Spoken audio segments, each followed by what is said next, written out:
There is something about the night that makes old stories feel closer. When the room is dark and the sounds of the day have finally gone quiet, the mind begins to soften at its edges. Thoughts lose their urgency. Time moves differently. And in that space between waking and sleep, there is something almost ancient about the way the imagination opens. Tonight, we are going somewhere very old. Not far in distance. Not somewhere you need to travel to. But far in time. We are going back to a civilization that looked at the sky, at the sea, at the trembling ground beneath their feet, and decided that the forces of the world were not random. They were personal. They were emotional.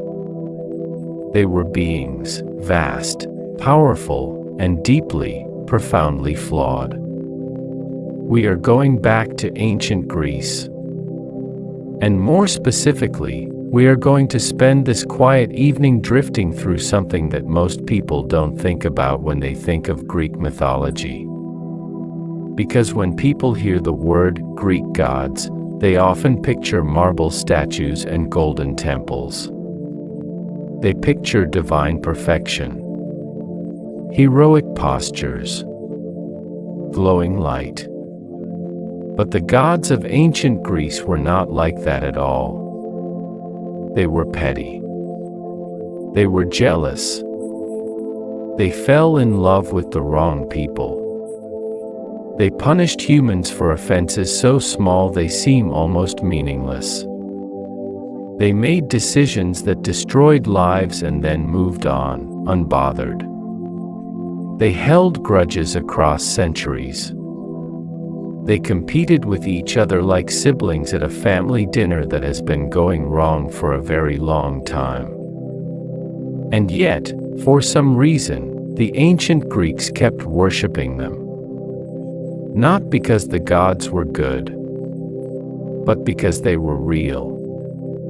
Not in the literal sense, not in the sense of physical being sitting on a mountain, but real in the psychological sense. Real in the way that rage is real, and longing is real, and the desire for power is real, and the feeling of being abandoned by something larger than yourself is real. Tonight, we are going to drift through the darker myths. The stories that don't get told at children's birthday parties. The ones that reveal something uncomfortable and strangely beautiful about what it means to be alive and to feel things and to want things and to lose things. But we are going to drift through them slowly, quietly. The way you might walk through an old museum late at night, when the lights are dim and no one else is there, and you can stand in front of something ancient for as long as you want without anyone rushing you along. There is no urgency tonight. There is only the quiet pleasure of knowing something old, of letting history dissolve into the darkness around you. So let yourself settle a little more deeply into wherever you are right now. And let's begin. Before we can understand the darkness in the Greek gods, we need to understand something about the civilization that created them. Because the gods didn't appear out of nowhere. They were built, over thousands of years, by thousands of different people, in hundreds of different places, and they were built to reflect something true. Ancient Greek civilization was not one single culture. It was a collection of city-states, Athens, Sparta, Corinth, Thebes, Argos, each with its own laws, its own customs, its own particular way of understanding the world. These city-states were often at war with each other. They traded with each other. They married into each other's families and then fought over the consequences. They were, in many ways, as complicated and contradictory as any collection of human communities tends to be. And the mythology they developed was equally complicated, equally contradictory. Scholars who study ancient religion and mythology, anthropologists, classicists, cognitive scientists, have noted something interesting about the Greek mythological tradition. Unlike many other ancient religious systems, Greek mythology did not present the divine as morally superior to the human. The gods of Greece were not paragons of virtue. They were not examples to follow. They were, instead, something more like mirrors. Extreme, exaggerated, immortal mirrors, reflecting back the full range of human emotion and human behavior, both the beautiful and the ugly. The ancient Greek philosopher Xenophanes, who lived in the 5th century BCE, made an observation that still feels remarkably modern. He pointed out that human beings tend to imagine their gods in their own image.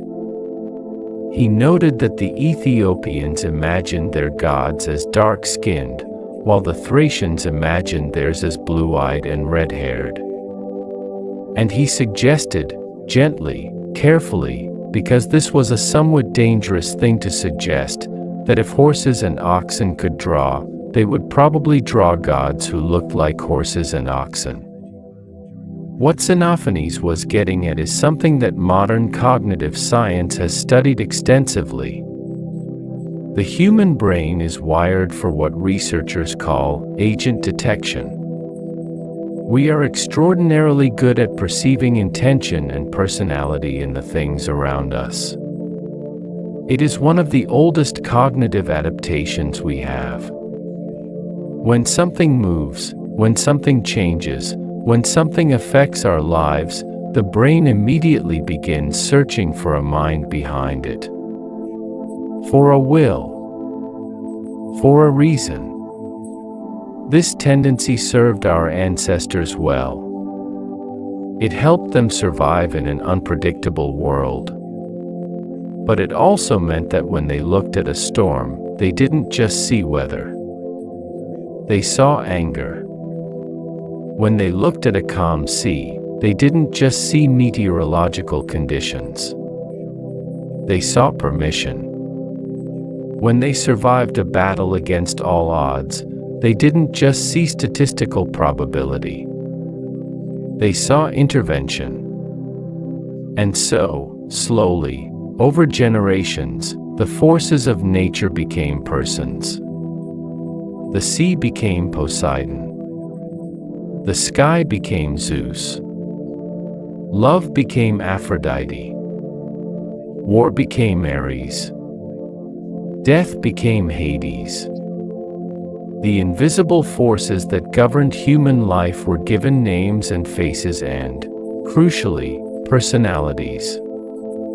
Complicated, difficult, sometimes terrifying personalities.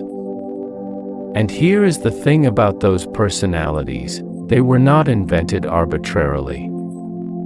They were built from observation, from experience, from the accumulated emotional wisdom of a people who had been watching the world very carefully for a very long time.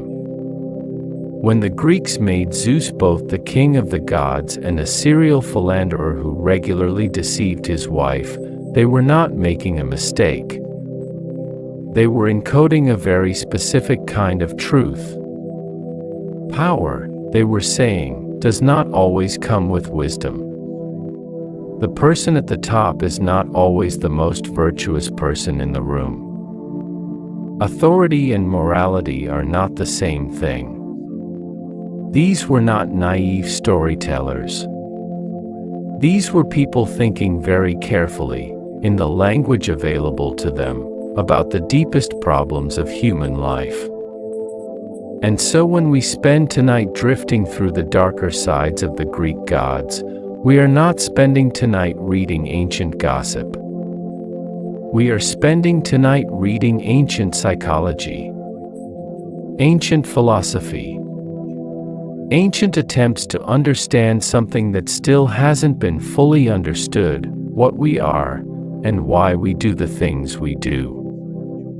Let that thought settle for a moment. The oldest stories in the Western tradition are about flawed, complicated, difficult beings who want things and can't always control themselves and sometimes cause tremendous harm to the people around them. Perhaps that should tell us something. Let's begin with the one at the top. The one who holds the lightning bolt. Zeus. The name itself is ancient, far older than the civilization we usually associate it with. Linguists who study the history of language have traced the root of Zeus back through Proto-Greek, and further back to Proto-Indo-European, the reconstructed ancient ancestor of hundreds of modern languages. The root appears to be related to a word meaning sky or day or bright. It shares a distant ancestry with the Latin word deus, meaning God, and with the Sanskrit word Dyaush, the name of the Vedic sky deity.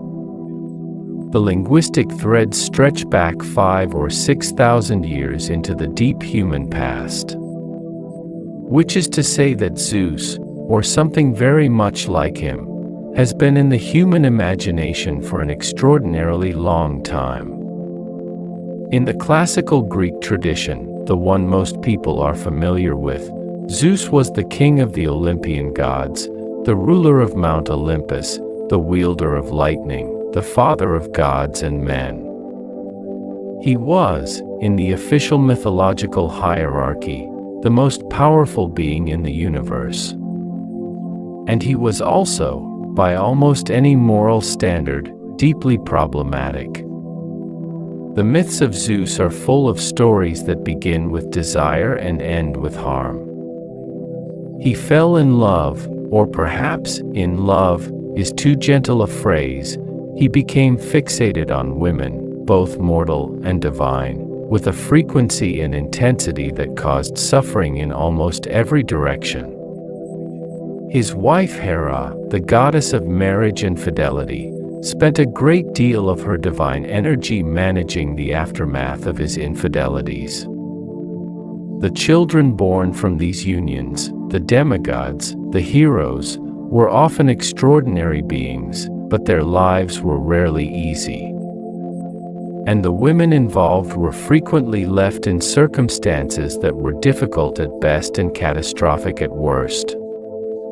But here is what makes the mythology of Zeus genuinely interesting. From a psychological and philosophical standpoint, the Greeks knew all of this, and they still made him king. They didn't worship Zeus because he was good. They worshipped him because he was powerful. And in doing so, they were encoding a truth that civilizations across history have had to grapple with. The truth that power and virtue are separate things, that the person in charge is not necessarily the best person, and that even the most powerful force in the universe can be capricious, selfish, and capable of harm. There is a myth, one of the older ones, in which Zeus swallows his first wife, a Titaness named Metis, while she is pregnant. The reason, as the myth tells it, is that Zeus had been warned by a prophecy. The prophecy said that Metis would give birth to children who would eventually surpass their father in power. The first child would be a daughter. But the second child would be a son, and that son would overthrow Zeus, just as Zeus had overthrown his own father, Cronus. And so Zeus, rather than waiting to see what would happen, swallowed Metis whole. This is not presented in the myths as a monstrous act. It is presented as a pragmatic one.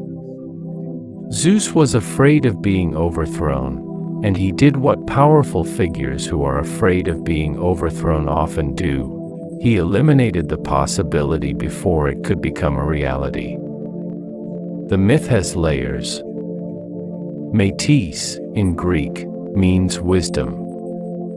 And so what Zeus swallowed was not merely his wife but wisdom itself.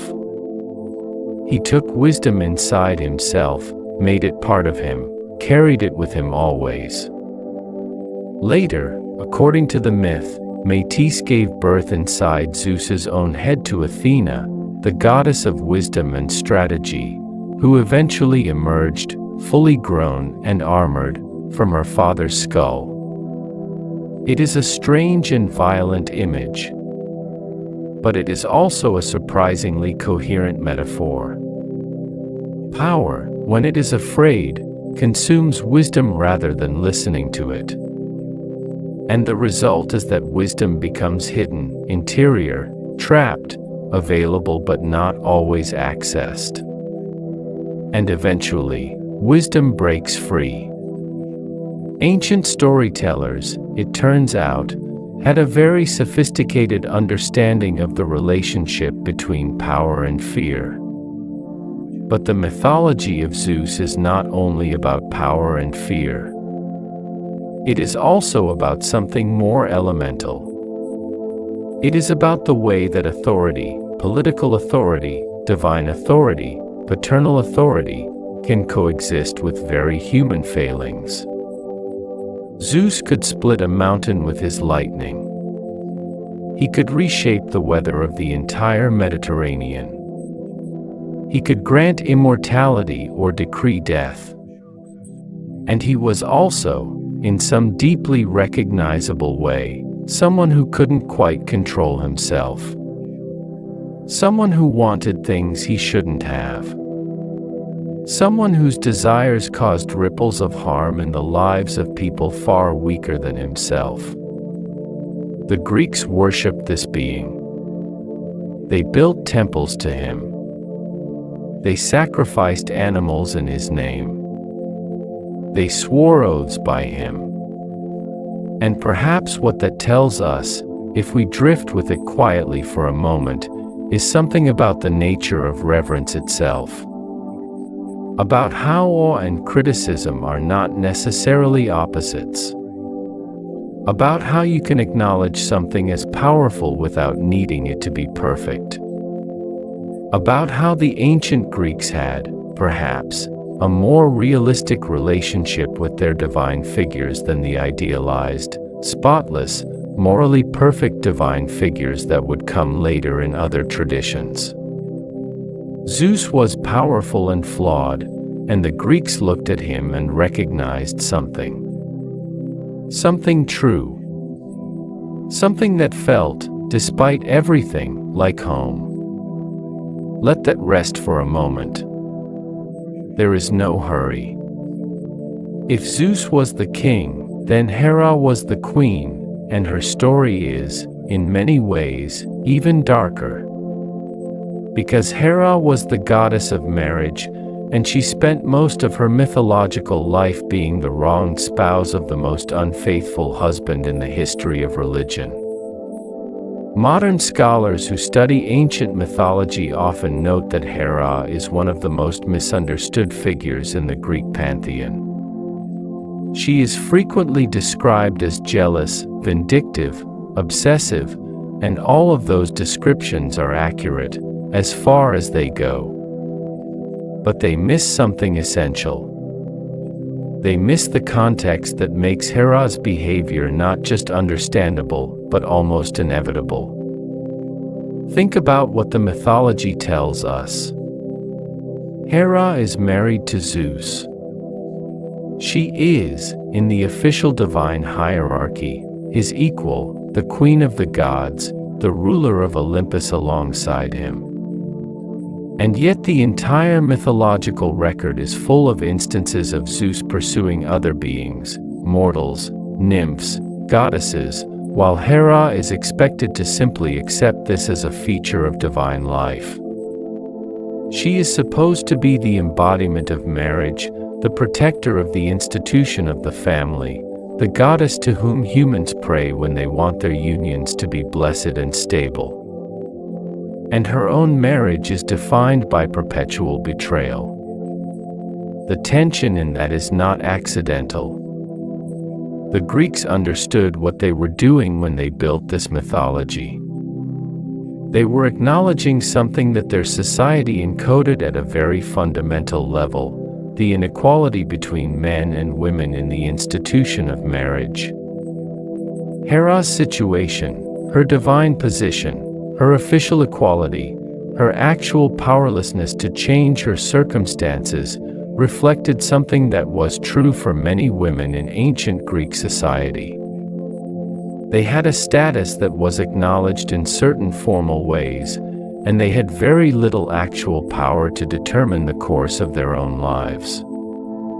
And Hera's response to her situation is where the story gets both darker and stranger. Because Hera did not direct her anger primarily at Zeus. She directed it at the people Zeus became involved with. At the women who attracted his attention. At the children born from his infidelities. At the heroes and demigods who were, in a very real sense, the innocent products of a dynamic she had no power to control. She persecuted Heracles, the great hero known to the Romans as Hercules, the most famous hero in Greek mythology, from the moment of his birth. Heracles was the son of Zeus and a mortal woman named Alcmene, and Hera's enmity toward him was relentless. She sent snakes to kill him in his cradle. She drove him temporarily insane, causing him to commit acts of violence against his own family. She arranged for his servitude under a cruel king. The famous 12 labors of Heracles, the tasks that have defined his legend across thousands of years, were not his choice. They were his punishment. His penance. The price he paid for being who he was. And who was he? He was a child who had done nothing wrong. He was the innocent result of circumstances entirely beyond his control. The mythology of Hera is uncomfortable precisely because her anger is comprehensible. She has been genuinely wronged, and she has no recourse against the being who wronged her. And so her rage flows sideways, downward, into the paths of least resistance, into the lives of people who are less powerful than the one who hurt her. Psychologists who study human behavior would recognize this pattern. The displacement of anger, the redirecting of pain away from its true source and toward more accessible targets, is one of the most common and most destructive psychological mechanisms that human beings engage in. We see it in families, in organizations, in societies. The person who is hurt by someone they cannot confront finds a different target. The pain has to go somewhere. Hera's mythology is the ancient world's most extended exploration of this phenomenon. And the reason it still feels resonant, thousands of years later, is because the underlying human dynamic has not changed. But Hera's story is not only a story about displaced anger. It is also a story about the gap between official status and actual power. Hera was officially the most important goddess in the pantheon after Zeus. She was queen of the gods. And yet she couldn't prevent her husband from doing what he wanted. She couldn't protect the people she wanted to protect. She couldn't even, ultimately, ensure the fidelity of her own marriage. There is something very quiet and very sad in that, if you let yourself sit with it. And there is also something that the ancient Greeks were clearly aware of, because they built it directly into their most important divine relationship. They were not pretending that official status and real power were the same thing. They were not pretending that the highest-ranking person in any hierarchy necessarily had the most control over their own circumstances. These were observations that cost something to make, that required a kind of unflinching honesty about the way the world actually worked, as opposed to the way people wished it worked. The goddess of marriage could not protect her own marriage. Let that sit for a moment in the quiet. Now let's move outward, away from the heights of Olympus and toward the deep, shifting waters. Poseidon, the god of the sea, of earthquakes, of horses. One of the three great brothers, Zeus ruling the sky, Hades ruling the underworld, Poseidon ruling everything in between, all the vast and moving waters of the world. The ancient Greeks had a complicated relationship with the sea. They were, in many ways, a maritime civilization. Their geography made them so. The Greek peninsula is so fragmented, so full of islands and inlets and bays, that the sea was never far away.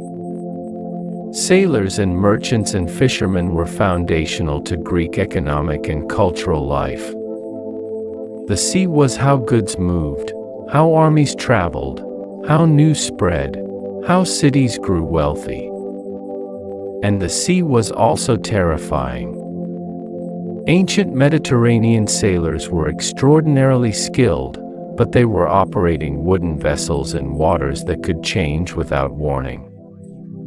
Storms could appear within hours.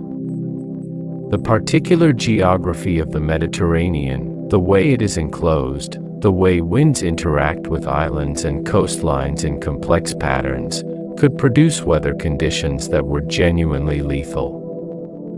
Sailors who left port in the morning could be dead by evening. Entire fleets could disappear.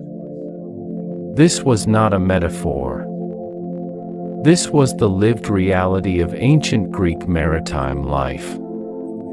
And so Poseidon, the being responsible for those waters, the deity whose mood determined whether the sea was passable or deadly, was a figure of profound and very practical importance.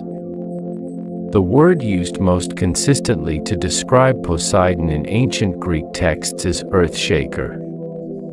It refers specifically to earthquakes, which the ancient Greeks understood to be caused by the movements of the ocean, a not entirely unreasonable hypothesis in an era before plate tectonic theory, given that the Mediterranean is, in fact, one of the most seismically active regions on Earth. The pressure of the African tectonic plate moving northward beneath the Eurasian plate creates a zone of instability that runs directly through the Greek world. Earthquakes were a frequent and catastrophic feature of ancient Greek life. Poseidon caused those earthquakes. Poseidon caused the storms. Poseidon determined whether the harbor was safe or deadly. Poseidon was, in the most immediate and physical sense, the force that could end your life without warning or reason. And his mythology reflects exactly that. Poseidon in the myths is volatile, easily offended, extraordinarily difficult to placate once angered, and utterly indifferent to the suffering his moods caused. He is a god who holds grudges for decades and sees nothing wrong with this. He punishes people not just for their own offenses but for the offenses of others, for the pride of a city, for the arrogance of an ancestor, for insults committed before the victim was even born. There is a myth about a man named Odysseus, the hero of the great wandering epic that bears his name, who spent 10 years trying to get home after the fall of Troy. The gods had various opinions about Odysseus. Some liked him. Some were indifferent. But Poseidon hated him, with a sustained and implacable intensity that lasted for the entire decade of his journey. The reason was the Cyclops Polyphemus, who was one of Poseidon's sons. Odysseus and his men had been trapped in the Cyclops' cave, and Odysseus had blinded Polyphemus in order to escape. As the ship pulled away, Polyphemus prayed to his father, prayed to Poseidon, and asked him to curse Odysseus, to make his journey home as long and painful as possible, to ensure that if he made it home at all, he arrived alone, on a foreign ship, with nothing. And Poseidon listened. For 10 years, Poseidon made the sea difficult for Odysseus. Storms when he needed calm water. Currents pushing him away from where he needed to go. Catastrophes that cost him ships and crew members. The sea, Poseidon's domain, became a long, slow punishment for something that, when you consider it carefully, Odysseus had done because he had to. Blinding the Cyclops was not an act of gratuitous cruelty. It was survival. There was no other way out. But Poseidon didn't care about context. Poseidon cared about his son, and his son had been hurt, and someone was going to suffer for it. The mythology of Poseidon is a mythology of raw, elemental power that operates without mercy and without proportionality. It is the mythology of the sea as experienced by people who sailed it and sometimes died in it, unpredictable, indifferent, vast, and capable of destroying you for no reason that has anything to do with what you deserve. But there is another dimension to Poseidon's darker mythology that tends to get less attention, and it involves an episode that is older than most of the stories most people know.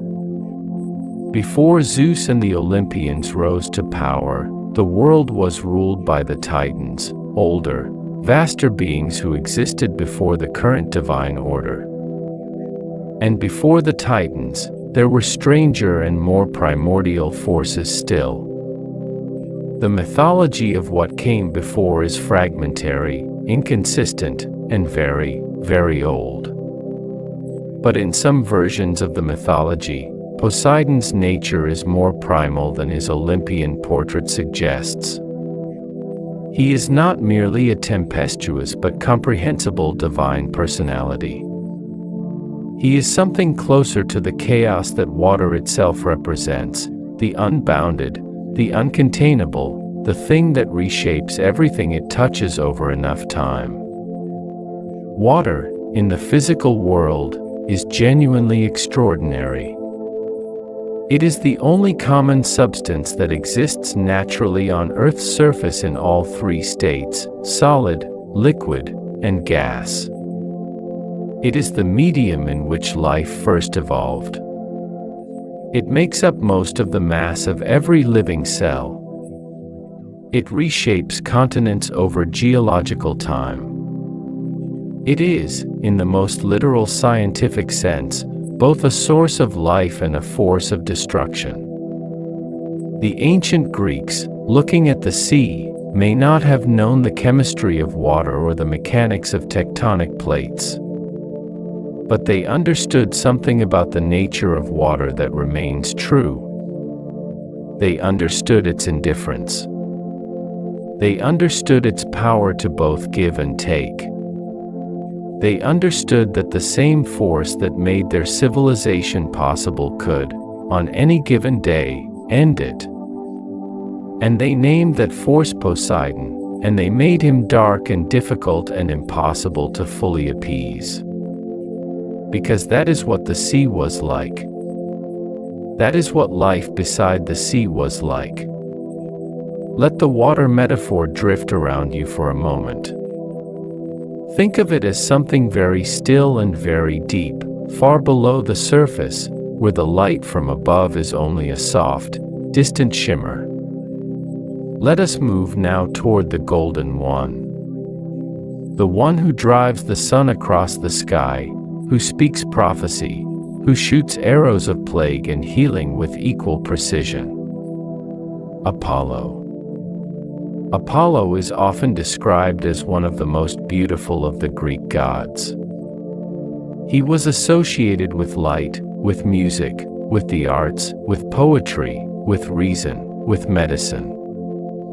He was the divine patron of the oracle at Delphi, one of the most important religious sites in the ancient world, where people came from across the Mediterranean to ask their most urgent questions and receive answers from the god through his chosen medium, the Pythia, a priestess who sat in an inner chamber and delivered her prophecies in a state that ancient accounts described as something between ecstasy and trance.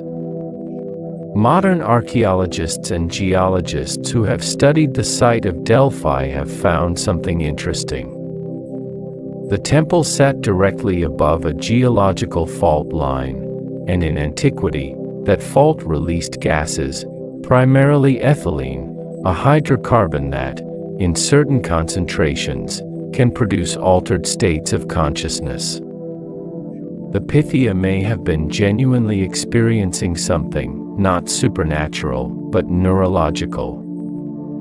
The sacred vapors of Delphi may have been, in modern chemical terms, something like a mild anesthetic or psychoactive compound. Whether or not this is the full explanation for what happened at Delphi, the oracle was real in its effects. Nations made decisions based on its pronouncements. Armies marched or stayed home because of what the Pythia said. Political crises were navigated through the lens of Delphic advice. The oracle was one of the most powerful political institutions in the ancient Mediterranean world, and it operated under the name and authority of Apollo.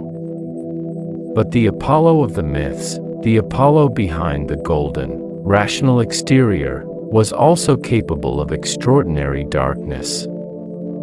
There is a myth about a young man named Hyacinthus, a Spartan prince of remarkable beauty. Apollo loved him, or perhaps the myth is using love, in the way that Greek mythology often does, to mean a powerful, possessive attachment that had more to do with desire than with the particular personhood of the beloved. Hyacinthus was also admired by Zephyrus, the west wind. And on a day when Apollo and Hyacinthus were throwing a discus together in a field, Zephyrus, out of jealousy, out of rage at being displaced, diverted the discus. The heavy disc, caught in a gust of divine wind, struck Hyacinthus in the head. And he died. Apollo, kneeling beside the dying youth, transformed him into a flower. The hyacinth, which still grows today, takes its name from this myth. And on the petals of the hyacinth, the ancient Greeks saw the letters Ai, a Greek exclamation of grief. It is a myth about grief, and about beauty lost, and about the way that love, even divine love, cannot always protect the beloved from the crossfire of other forces. But it is also, quietly, a myth about what happens when powerful beings compete for the affection of someone less powerful than themselves. Hyacinthus had no agency in the story. He was the object of two divine desires, and he died because of a rivalry he had no part in creating. Another myth about Apollo involves a nymph named Cassandra. Cassandra was the daughter of the king of Troy, one of the most beautiful cities in the ancient world, the city whose eventual destruction would be the subject of the greatest epic poems in the Western tradition. Apollo was drawn to Cassandra, and he gave her a gift, the ability to see the future. The ability to know what was coming before it arrived. But Cassandra rejected Apollo's advances. And so he added a curse to the gift. She would see the future accurately and completely. But no one would believe her. She saw the fall of Troy. She saw it approaching, the Greeks hidden in the wooden horse, the city burning, everything she had ever known reduced to ash and smoke. She told people. She warned them. She was absolutely right. And no one listened. The myth of Cassandra has become, over thousands of years, a cultural shorthand for a very specific kind of tragedy, the tragedy of someone who knows the truth but cannot make anyone else understand it. In modern psychology and philosophy, the Cassandra dilemma refers to the experience of having accurate knowledge about a coming disaster while being unable to prevent it because others refuse to take the warning seriously. But the root of the myth is something darker than a philosophical concept. At its root, Cassandra's curse was a punishment. A punishment for refusing someone with more power than she had.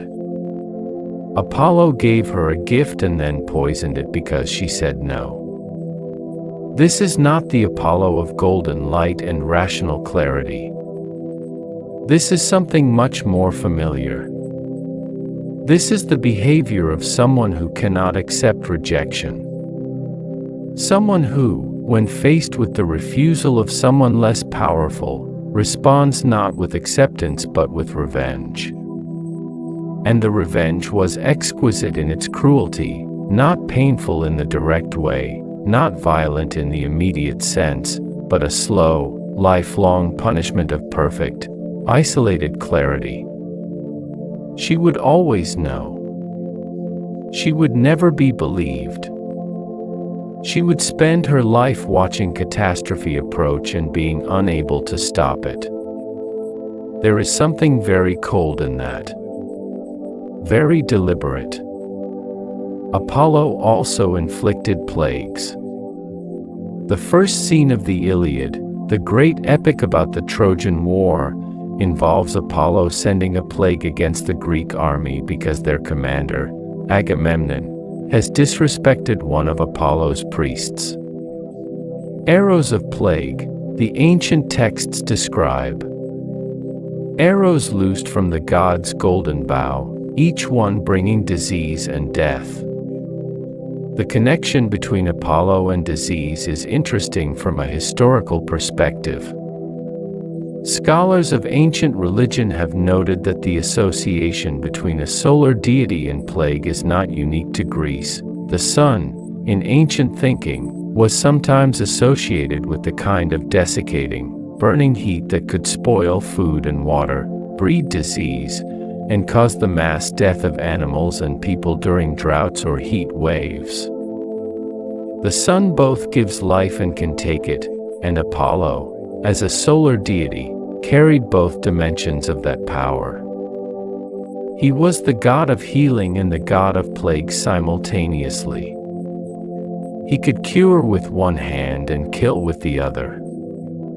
And the decision of which to do depended, in the mythology, entirely on whether you had treated him appropriately. The Pythagoreans, the ancient Greek philosophical school founded by Pythagoras, associated Apollo with harmony, with the mathematical order of the universe, with the music of the spheres, with the idea that beneath the apparent chaos of the world there was a deep, rational structure. And there is something in that image that is comforting and beautiful. But the mythology of Apollo suggests that even the most ordered, most rational, most luminous of forces has a shadow. And that shadow is the shadow of all things that are powerful and beautiful, the shadow of what happens when something that believes itself to be the source of light and reason encounters refusal. Let the golden light fade slowly for a moment. Let it dim, the way sunlight dims in the late afternoon when the angle changes and everything gets softer and more orange and the shadows get longer and gentler. There is a goddess who is sometimes described as Apollo's twin, which is interesting, because the two of them are very different in temperament and in the nature of their darkness. Artemis. The goddess of the hunt, of the moon, of wilderness, of childbirth. She was the protector of young women and children. She was worshipped by women in labor and by girls passing through the threshold into womanhood. She roamed the forests with her company of nymphs, all of them sworn to the same vow of chastity she had taken as a child. The mythology of Artemis is full of a very specific and particular kind of justice, a justice that is swift, total, and completely without mercy. There is a story about a hunter named Actaeon, one of the most famous cautionary tales in all of Greek mythology. Actaeon was an excellent hunter, trained in the art of tracking and pursuing game through wild terrain. One day, he was hunting in a forest and became separated from his companions. He wandered into a glade. And in that glade, he saw something he was never meant to see: Artemis, bathing in a spring with her nymphs, unaware that anyone was watching. He saw her for only a moment. He had done nothing intentional. He had not followed her. He had not been watching for her. He had simply walked into a clearing at the wrong moment, and he had seen what he had seen. Artemis looked up and saw him. And she turned him into a stag. Then his own hunting dogs, who had spent years learning his scent, his voice, the particular way he moved through the world, did not recognize him. They tore him apart.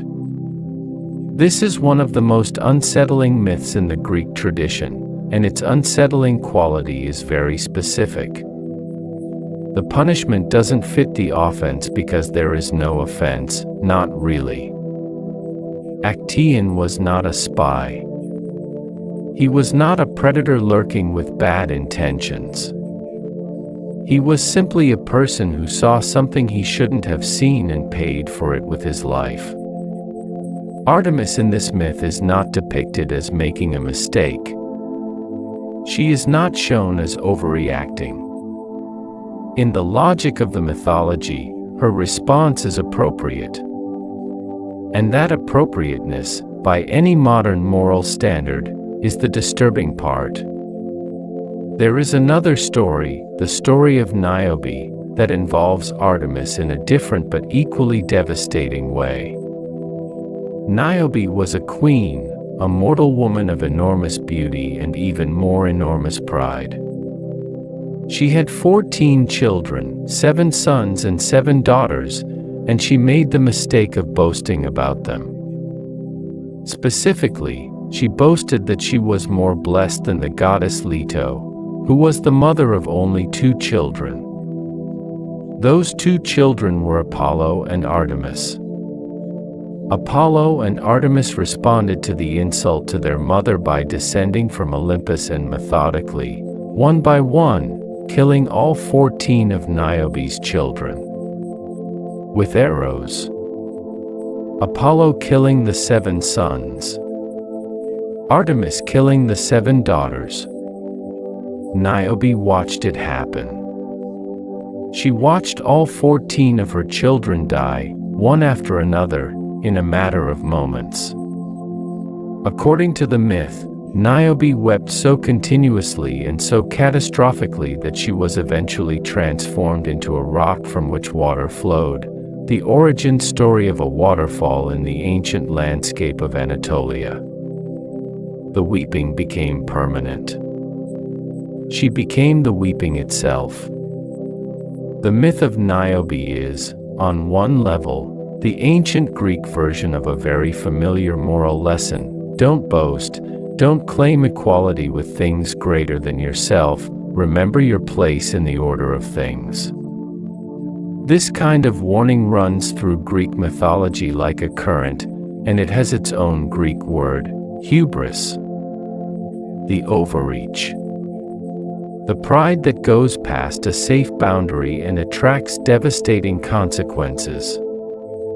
But on another level, The myth of Niobe is simply the story of a mother watching her children die. Whatever she said, whatever moral transgression she committed, she lost 14 children. She was left with nothing, transformed by grief into a stone that could do nothing but weep.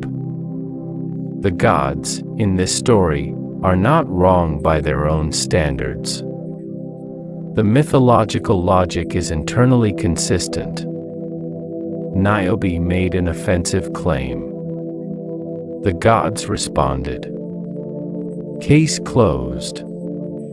But there is a human weight to the story that the mythological logic doesn't account for and doesn't try to. The children did nothing. They died because of what their mother said. They died because two divine beings needed to make a point. And Artemis, the protector of children, the goddess who watched over the young and the vulnerable, Artemis was the one shooting the arrows. These contradictions are not errors. They are the myths doing their truest work, holding incompatible truths in tension, showing us that the same force that protects can also destroy, that the same authority that creates safety can also revoke it without warning. Artemis in the moonlight, moving through the trees, silent and perfect. And also Artemis with the drawn bow. Both things true. At the same time. Let's drift now toward the goddess who is often described as the wisest of the Olympians. The one born in full armor from her father's head. The gray-eyed one. The one whose city, Athens, still carries her name. Athena. She was the goddess of wisdom, yes. But more specifically, she was the goddess of strategy. Of craft. Of the particular kind of intelligence that is not just knowledge but the ability to apply knowledge toward a specific end. She was worshipped by generals and craftspeople, by weavers and politicians, by anyone who needed to think clearly and act precisely under pressure. And she was, in many of the myths, cold. Not cold in the way that Artemis was cold, swift and absolute. Cold in a more calculated way. The cold of a mind that is always several steps ahead of everything else in the room. The cold of someone who can see exactly what will work and exactly what the cost will be and who proceeds anyway because the strategic outcome justifies the human price. There is a myth about Medusa that has become one of the most famous in the Greek tradition, partly because of the story itself and partly because of the strange afterlife it has had in modern interpretation. Medusa, in the oldest versions of the myth, was a Gorgon, one of three sisters who were described as monsters, with snakes for hair and a gaze that turned anyone who looked directly at them to stone. She was beheaded by the hero Perseus, who used a mirrored shield to avoid looking at her directly and cut off her head without dying. But in some versions of the myth, versions that were available to ancient audiences, the story of how Medusa became a Gorgon is part of the narrative. And it involves Athena in a way that is deeply uncomfortable. The story goes like this. Medusa was once a beautiful mortal woman. She came to Athena's temple, Athena's sacred space, a place under divine protection.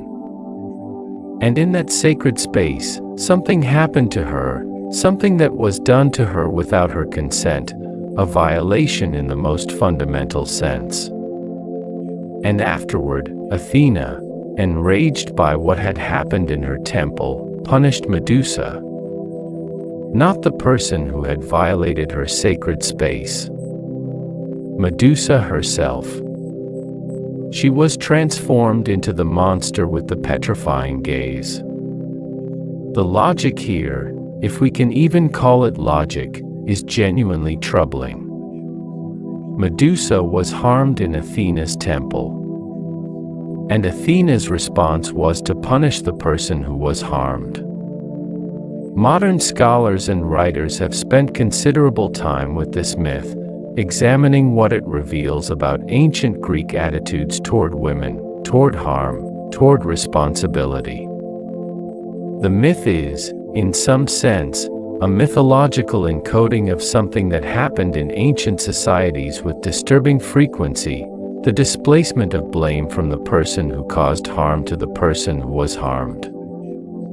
Athena, the goddess of wisdom and strategy, could not, or chose not to, direct her anger at the being who had desecrated her temple.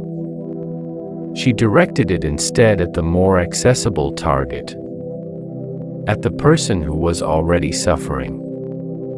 And in this, Athena and Hera share something. Despite their very different natures, Hera emotional and explosive, Athena cool and strategic, both of them, in their darker mythological moments, found ways to punish the wrong people. But Athena's mythology also contains a different kind of darkness, a darkness that is more structural, more systematic. Athena was often depicted as siding with male heroes against female figures, even when the female figures had done nothing wrong. She helped Perseus kill Medusa. She helped Odysseus in his long journey home, a journey whose aftereffects included the suffering and death of many people Odysseus had left behind. She presided over the trial of Orestes, a man who had killed his own mother, and cast the deciding vote in his favor, with the reasoning that the mother is not the true parent, only the father is. This last myth is worth sitting with for a moment. The trial of Orestes was, in mythological terms, a foundational event. It was supposed to explain the origin of the Athenian court system, the transition from an older system of blood vengeance to a newer, more structured system of civic justice. And the goddess of wisdom cast the deciding vote in a case involving a man who had committed matricide. She voted to acquit him. And she gave a reason that the ancient Greeks apparently found compelling enough to build into the mythology of their city's divine patron. She argued that a mother is merely the vessel for a child, not its true origin. That the father is the true parent, and the child's loyalty is therefore primarily to the father. By modern biological understanding, this is not correct. Mothers contribute half the genetic material of every child, the same proportion as fathers. There is no sense in which either parent is more real than the other.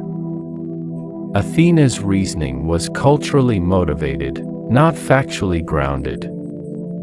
But what is interesting is not that the ancient Greeks had incorrect beliefs about biology. What is interesting is that they built those incorrect beliefs into the mythology of their wisest goddess. They made Athena the vehicle for a social argument disguised as divine wisdom. The goddess of wisdom, in other words, was sometimes the mouthpiece for what a particular society wanted to believe rather than what was actually true. That is perhaps the most subtle darkness in Athena's mythology. Not violence, not revenge, not cruelty, but the weaponization of the appearance of reason. The most dangerous kind of wrong is the kind that sounds wise. Let that drift through you slowly, like smoke through a dark room, disappearing into the ceiling.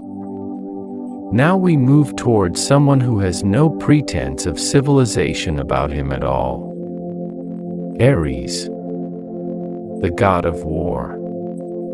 Not strategy. Not justice. Not the necessary violence of defense or the calculated violence of politics. Raw, chaotic, violent conflict. The blood and noise and horror of the battlefield. The part of war that nobody wants to talk about but that everyone who has ever been in it knows is the truth of it. Ares was, among the Olympians, one of the least beloved. The other gods generally despised him. His own parents, Zeus and Hera, had complicated relationships with him. Zeus, according to some accounts, outright said that Ares was his least favorite child, the one he would have banished from Olympus if not for the fact that he was his son. The Greeks, it turns out, were not in love with war. They were very clear-eyed about what war actually was. This is worth pausing on for a moment, because it runs counter to a popular image of ancient Greece as a culture that glorified military conflict. And while there are certainly dimensions of Greek culture, particularly Spartan culture, that placed enormous emphasis on military virtue and combat readiness, the mythology of Ares tells a different story. The myth says, war is not noble. War is not heroic. War is a force that exists alongside human civilization like a disease alongside a body. Powerful, destructive, sometimes inevitable, but never something to celebrate for its own sake. Ares was often depicted in the myths as losing battles. He was wounded by the hero Diomedes during the Trojan War, wounded badly enough that he fled to Olympus howling in pain, and Zeus, rather than being sympathetic, told him to stop whining, because he had brought it on himself by being the way he was. He was captured by two giants, the Elodai, and trapped in a bronze jar for 13 months, until Hermes found him and freed him. He was, on multiple occasions, outmaneuvered by Athena, who was smarter and more patient. The god of war was not the most powerful being on the battlefield. He was the most chaotic. There is a difference. What Ares represented, in the Greek mythological imagination, was the part of violence that cannot be controlled or directed or given meaning. The part that simply destroys.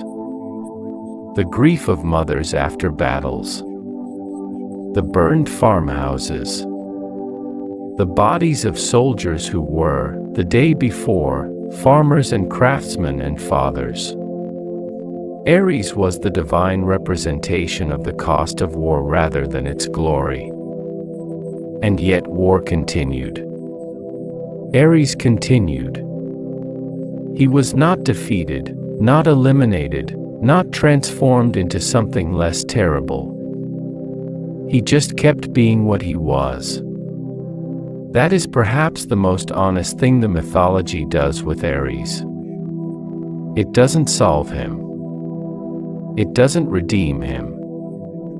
It doesn't give him a character arc where he learns to be better. He is what he is. War is what it is. And the world continues to carry both of them, imperfectly, because there is no alternative that has yet been found.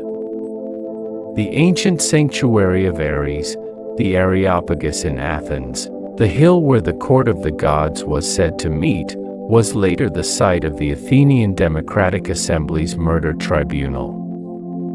The hill of the god of war became the place where the rule of law tried to contain the consequences of violence, where murder was judged, where the chaos of Ares was confronted with the order of Athena. The geography of ancient Athens held both things simultaneously: the wild hill and the ordered court. The god who loved destruction and the goddess who loved strategy. The chaos and the law. And the city was built in the space between them. Think about that quietly. The city built in the space between chaos and order. Between Ares and Athena. That is not a metaphor unique to ancient Athens. That is the human condition. The darkness falls a little softer now, a little more still. There is a God who does not often get the attention he deserves in these conversations. He tends to be overshadowed by his more glamorous siblings. He is the God of the forge, of fire, of metalworking, the craftsman deity, the maker, the builder.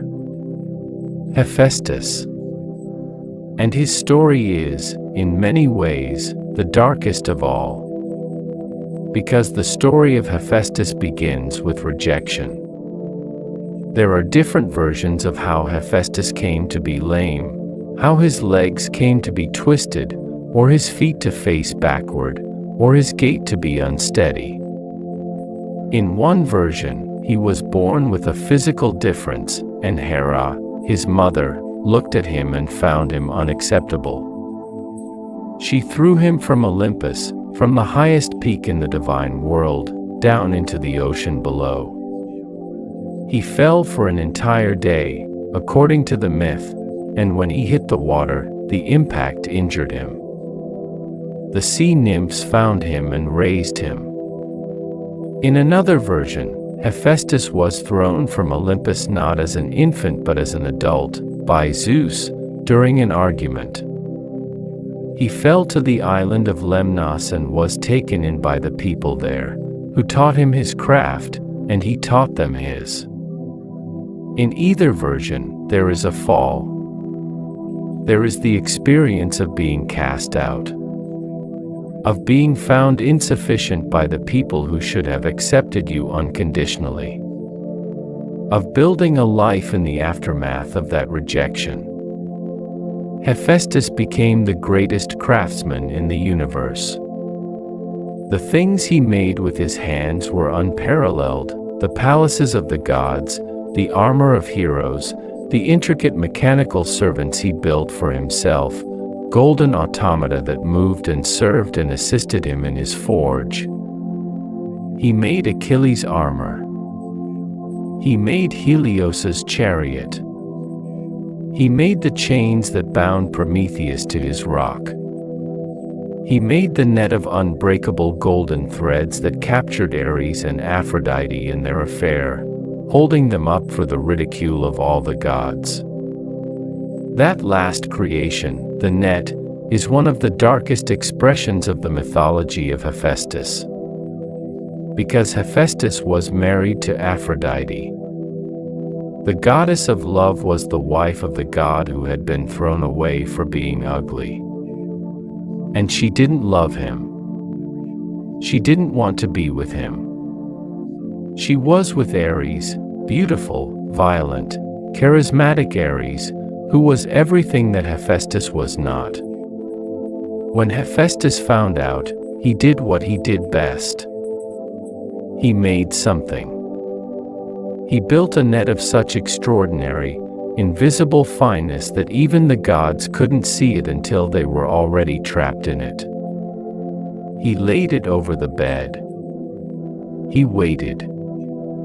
And when Ares and Aphrodite lay down together in his house, in his bed, the net fell and held them, and Hephaestus called the other gods to come and see. What he wanted from this, whether it was justice, or revenge, or simply the desire to have witnesses to his humiliation acknowledged, the myth doesn't quite make clear. The other gods came and laughed. Some laughed at Ares and Aphrodite. Some laughed at Hephaestus, the betrayed husband who had caught his wife with another man and decided to put it on display. It is a deeply sad story dressed in the clothes of a comedy. Hephaestus was never fully part of Olympus. He was the god who had been thrown out and came back. He was the craftsman in a world that valued beauty and power and elegance, a world in which he had none of those things but possessed something perhaps more enduring, skill. The ability to make things that lasted. Things that were more beautiful than he was. things that were used by beings who looked past him to admire what he created. There is something in the mythology of Hephaestus that resonates with something very human.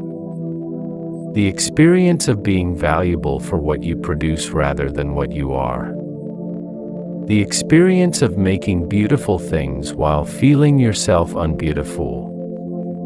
The experience of a rejection so early and so foundational that it shapes everything that comes after. Modern psychologists who study the effects of early childhood rejection on adult personality and behavior have noted that the experience of being rejected, particularly by caregivers, particularly when very young, can produce a specific pattern of coping, the development of extraordinary skill, the use of competence as a substitute for connection, the creation of things as a way of being present in the world when the more direct route to belonging seems closed. Hephaestus, the god of the forge, is the mythological patron of this experience. He made everything for everyone. He was never fully at home anywhere. Let the fire of the forge die down to embers now. Let the workshop go quiet. The tools hanging on the wall. The metal cooling. The light getting lower and softer. And now, gently, let's move toward the most complicated divine figure in the Greek pantheon, or perhaps the most complicated in any ancient mythology. Aphrodite. The goddess of love, of beauty, of desire, of the irresistible pull that draws one person toward another. Born, according to the most poetic version of her myth, from the sea foam that gathered around the severed form of the Titan Uranus, born from the sea itself, from the primal elements of the world before the current order existed. Aphrodite is often depicted in popular imagination as a soft and gentle goddess. The goddess of love, after all, is supposed to be about tenderness and romance and the warm feelings of mutual affection. The famous statue, the Venus de Milo, the goddess rising from the water, beautiful and calm. But the mythology of Aphrodite is not soft. It is not gentle. And the love she represents is not primarily the tender kind.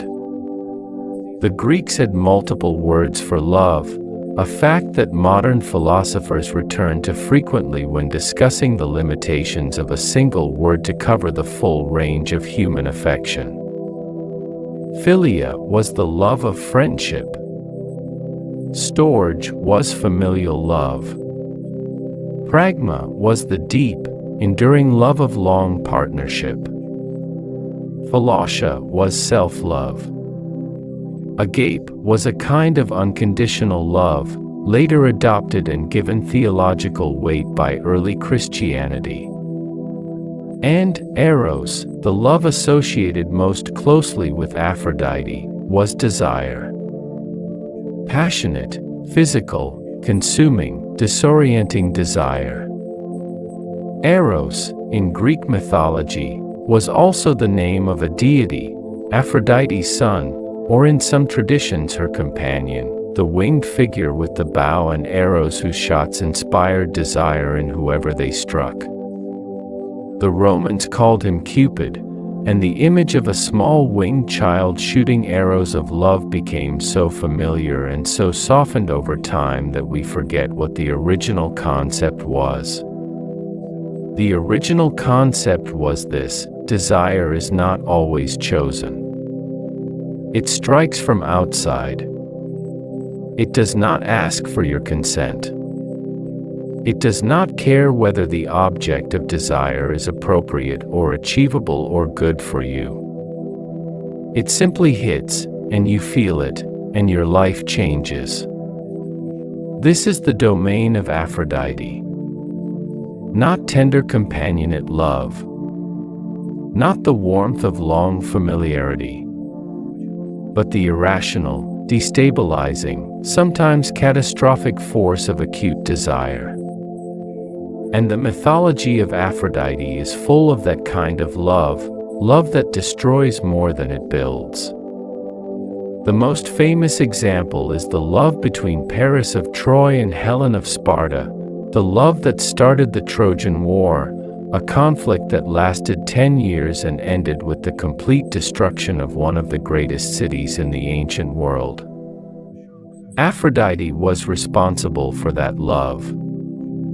She had promised Paris, as a bribe, the most beautiful woman in the world. The most beautiful woman in the world was Helen, who was already married to Menelaus, the king of Sparta. Paris went to Sparta, was received as a guest, and left with Helen, whether through persuasion or through a more direct kind of divine compulsion. The myths differ on the details. Menelaus called for the Greeks to help him get her back. The Greeks sailed to Troy, and 10 years later, Troy was rubble. Aphrodite gave Paris love, and it burned down a city. The mythology of Aphrodite is full of this pattern. She did not cause the Trojan War out of malice exactly. She had made a promise and she kept it.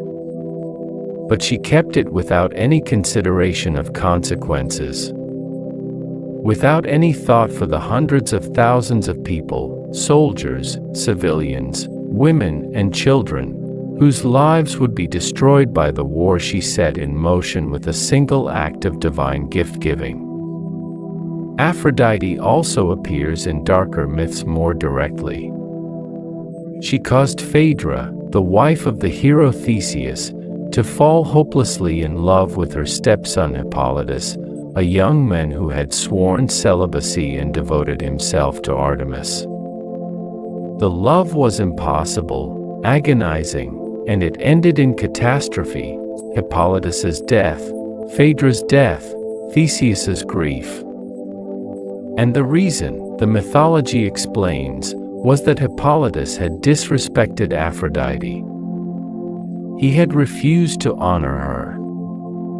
And so she destroyed him, not directly, but through the emotions of someone close to him, using love itself as a weapon. There is something very precise about this form of divine punishment.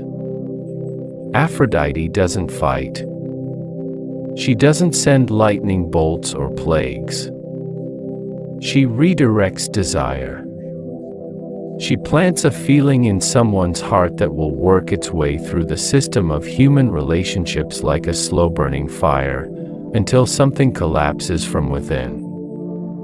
This, too, is what love can do. Not always what it does, but what it can do, at its most difficult.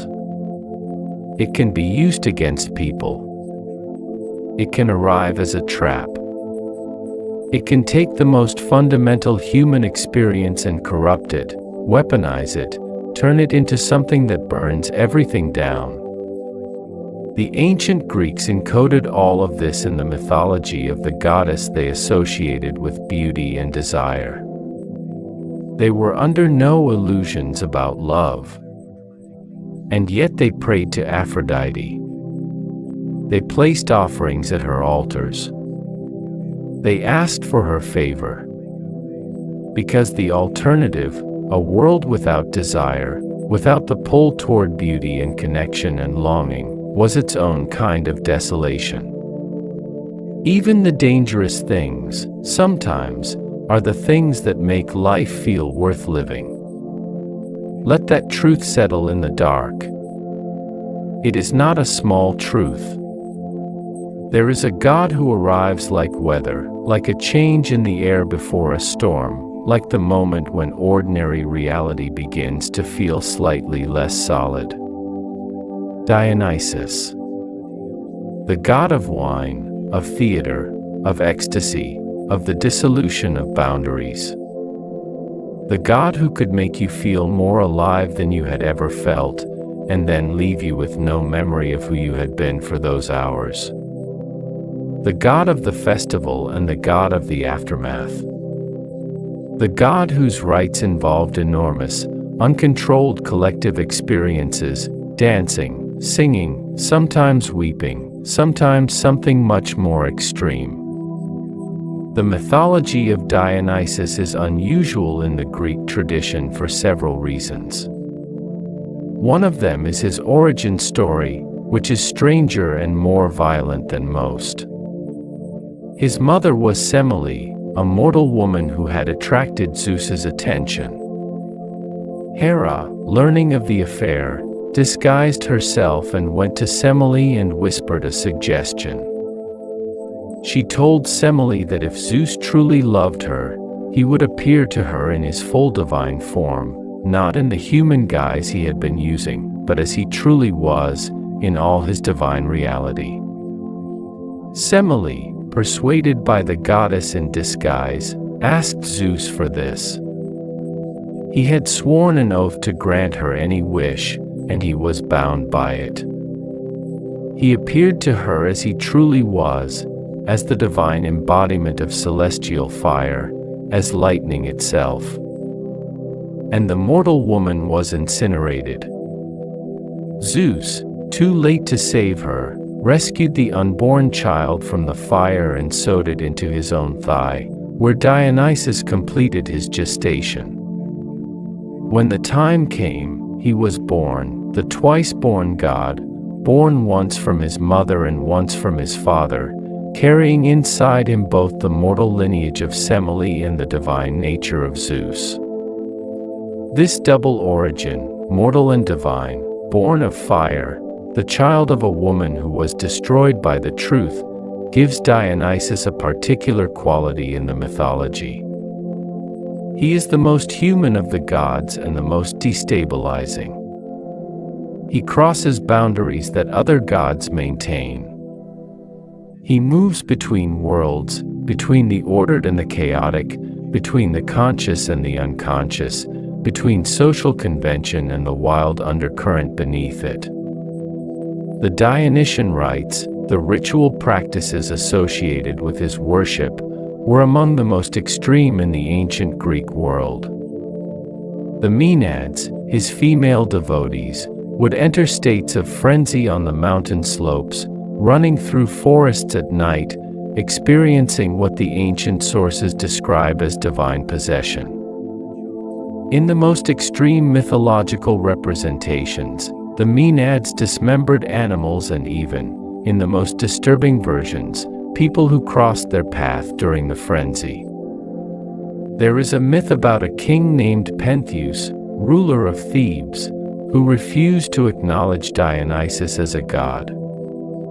He saw the god's followers as socially disruptive, their practices as dangerous, their loss of self-control as a threat to order. He tried to capture Dionysus. He tried to suppress the worship. Dionysus, in the myth, drove Pentheus' own mother, Agave, into the divine frenzy. And Agave, in her ecstatic state, not recognizing her own son, tore him apart. She returned to herself carrying his head, believing she had hunted a lion.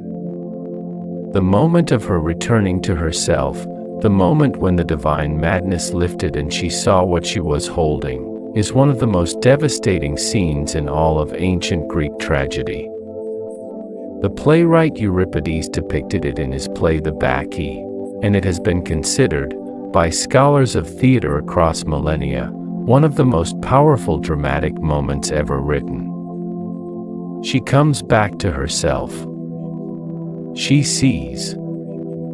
The myth of Dionysus is about many things, about the danger of refusing to acknowledge the irrational parts of human nature, about the violence that can erupt when the controlled and orderly surface of social life is stripped away, about the terrifying potential of the unconscious mind. But it is also, very specifically, about what happens when a force of nature is refused. The Greeks, in their mythology, seem to have understood something that modern psychology has confirmed through different means: the parts of human experience that we suppress don't go away. they go underground. And underground, in the dark, they can grow into something much more dangerous than they would have been if they had been given appropriate expression. Dionysus was the god who reminded the Greeks that beneath the marble and the philosophy and the democracy and the poetry, there was something older. Something that didn't have a language. Something that moved in the body rather than the mind. Something that, if you tried to chain it, would eventually break free in a way you couldn't control. They gave this force a name and a face and a mythology. And they built festivals for it.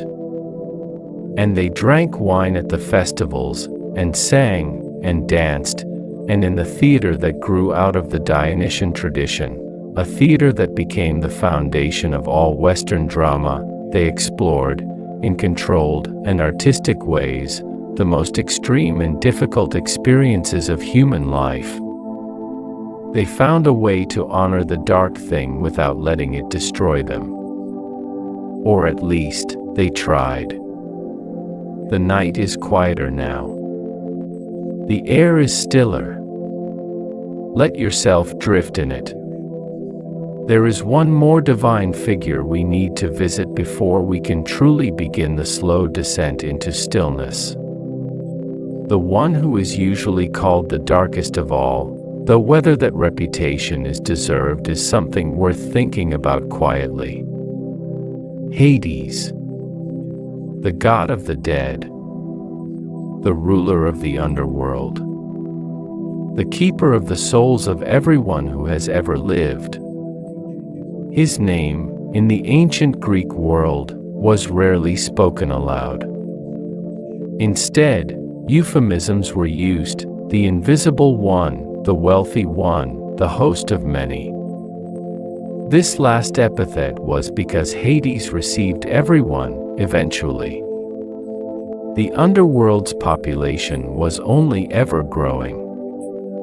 Every person who died, king or slave, hero or coward, the beloved and the forgotten, came at last to Hades's kingdom. The Greek underworld, as it was described in the mythology and poetry of antiquity, was not simply a place of punishment. It was not hell, in the later Christian sense. It was a place of continuation, a gray, dim, shadowed continuation of life, but a continuation nonetheless. The souls of the dead retained their identities. They retained their memories, at least until they drank from the river Lethe, the river of forgetting. They retained their personalities, their loves, their resentments. They simply existed without the warmth and energy of the living world. They were shadows of what they had been. They moved through the gray light of the underworld like reflections in still water, present, but not quite solid. Hades himself is one of the most interesting figures in the Greek pantheon precisely because he is not, in most of the mythology, a villain. He is often depicted as fair. He follows rules. He receives souls according to their time, and he generally neither rushes that time nor extends it without divine authority. He is grim, yes. Severe. But there is a kind of justice in him that Olympus, with all its chaos and favoritism and political maneuvering, often lacks. The darker stories involving Hades tend to be the stories where the rules of his kingdom are challenged, the stories of people who try to escape death or cheat it or negotiate with it. There is the story of Orpheus, the musician whose grief song was so beautiful that he was allowed to descend into the underworld to retrieve his dead wife, Eurydice, who had died on the day of their wedding, bitten by a snake. Orpheus played his lyre as he walked through the gray realm, and the music was so unbearably beautiful that the spirits of the dead wept, and the Furies, the avenging spirits of the underworld, wept for the first time in their existence. Hades himself was moved. He told Orpheus that he could take Eurydice back, on one condition: he must walk ahead of her through the ascending passage back to the living world, and he must not look back. He looked back. He was almost out. He could feel the warmth of the living world approaching. He could feel it getting closer, the light, the air, the sound of moving water. And he turned to make sure she was behind him. And she was. But the moment he turned, the moment their eyes met for the last time, she was pulled back. Back into the gray. Back into the underworld. And Orpheus came out alone into the living world, into the sunlight, without her. The myth of Orpheus is one of the most beautiful and most heartbreaking in the Greek tradition. It has been retold thousands of times across thousands of years, in paintings, in music, in opera, in poetry, in film. The image of the man who almost saved the person he loved but couldn't quite hold his nerve at the last moment resonates with something in human experience that is very old and very true. Hades, in this story, is not the villain. He kept his promise. He gave Orpheus his chance. It was Orpheus's own doubt, his own desperate need for certainty, that undid everything. Death gave the opportunity. Love couldn't hold still long enough to take it. But there is a story about Hades that is darker. A story about the nature of his kingdom and how it came to include the most unexpected of queens, Persephone. She was the daughter of Demeter, the goddess of grain and harvest, of the growth of the earth, of the turning of the seasons. And she was, according to the myth, taken. The myth of Persephone's abduction by Hades, his riding up from the underworld in his chariot, the earth opening, the girl among the flowers pulled down into the dark, is one of the oldest myths we have. It predates many of the other narratives of the Greek tradition, rooted in much more ancient mythological traditions, possibly going back to the very earliest agricultural societies and their attempts to explain the cycle of seasons. And it is, by the standards of any era, a story about something being taken without consent. But the myth, over thousands of years, becomes more complicated. Because Persephone, in the later versions, is not simply a victim. She becomes queen of the underworld. She becomes the ruler of the dead alongside Hades. She moves between worlds, 6 months in the underworld, 6 months in the living world, and the earth responds to her presence and absence. When Persephone is in the underworld, Demeter grieves, and the earth grows cold and nothing grows. When Persephone returns, the earth blooms. Winter and spring.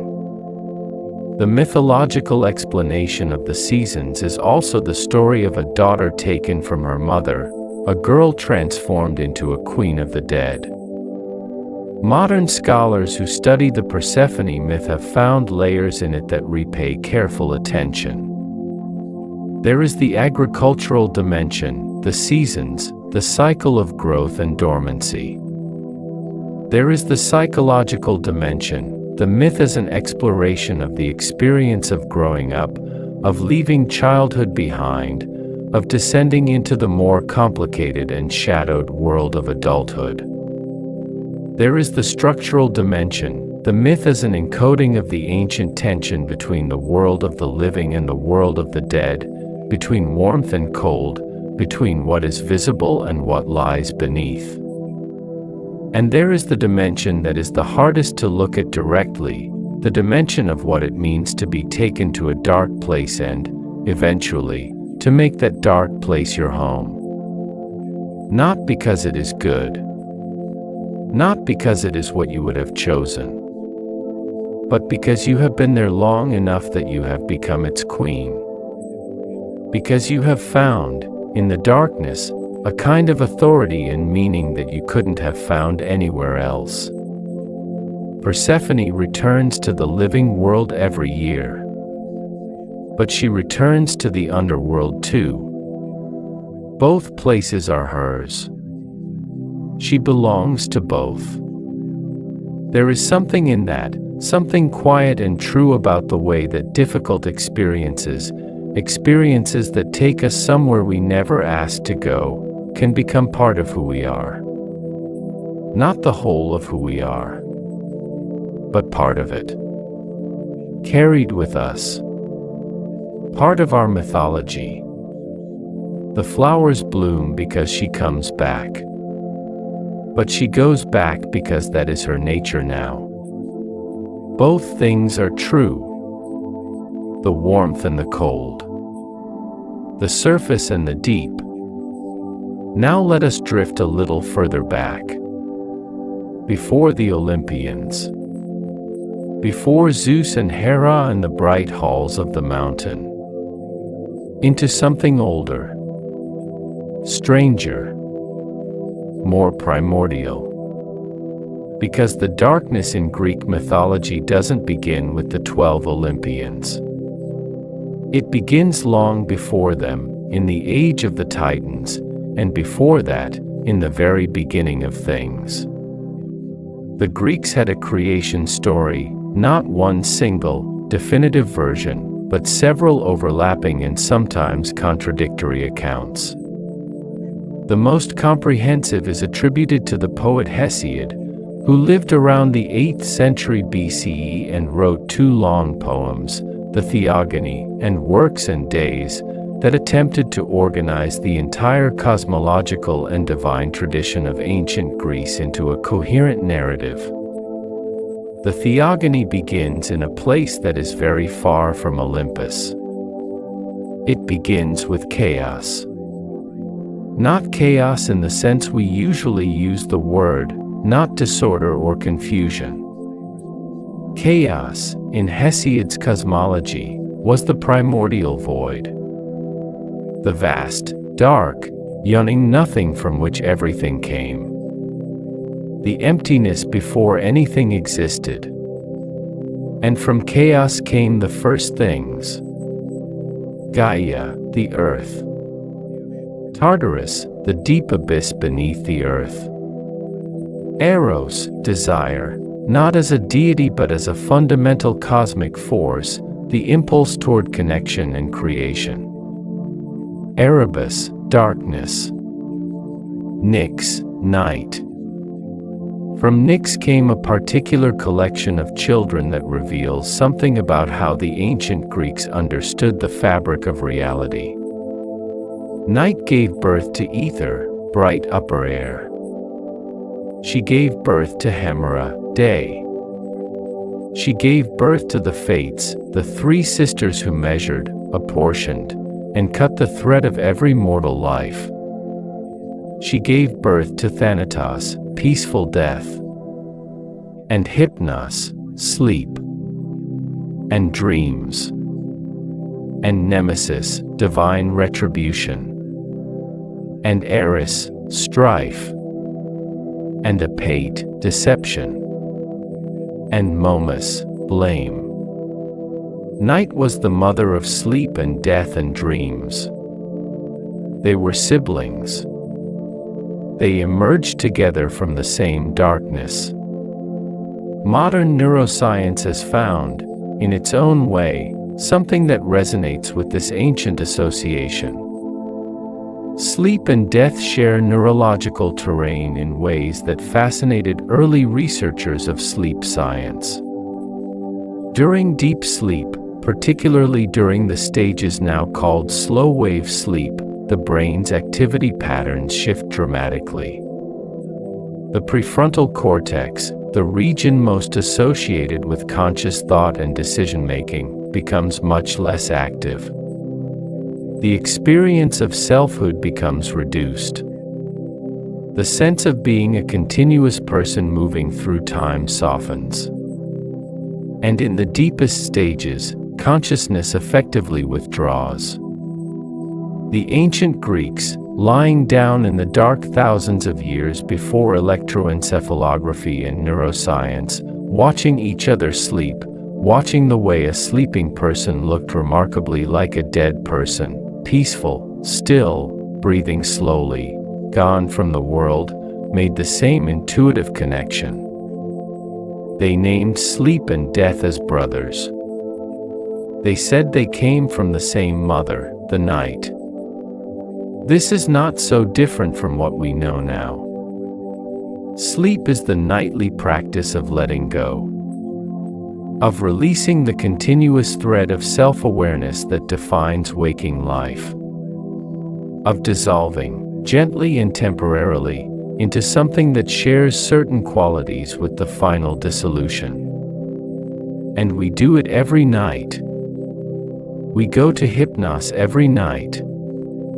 And every morning we come back. That is, in its own way, a kind of miracle that has simply become so ordinary we no longer notice it. Let's drift now through the time of the Titans. The age before. Cronus was the king of the Titans, the father of Zeus, Hera, Poseidon, Hades, Demeter, and Hestia. He was the son of Gaia and Uranus, the primal earth and sky, and he came to power through violence, through the severing of his own father with an adamantine sickle, an act encouraged by his mother, who had been mistreated by Uranus's paranoid imprisonment of her earlier children. The story of how Cronus came to power is, in other words, a story about cycles. About the way violence begets violence. About how children can become what they fought against. Because Cronus, having overthrown his own father, received a prophecy that he in turn would be overthrown by his own child. And his response was to swallow each of his children as they were born. One by one. His wife Rhea handed them to him, and he swallowed them. He swallowed Hestia, and Demeter, and Hera, and Hades, and Poseidon. When the sixth child was born, when Zeus came into the world, Rhea had finally had enough. She substituted a stone wrapped in swaddling cloth for the infant, and Cronus swallowed the stone. Zeus was hidden away, raised in secret on the island of Crete, fed by goats and bees, kept safe by the sound of the Curetes, divine warriors who clashed their shields together whenever the infant cried, so that Cronus, on Olympus, would hear only the clash of metal and not the sound of a child living. Eventually, Zeus came back. He forced Cronus to regurgitate his siblings.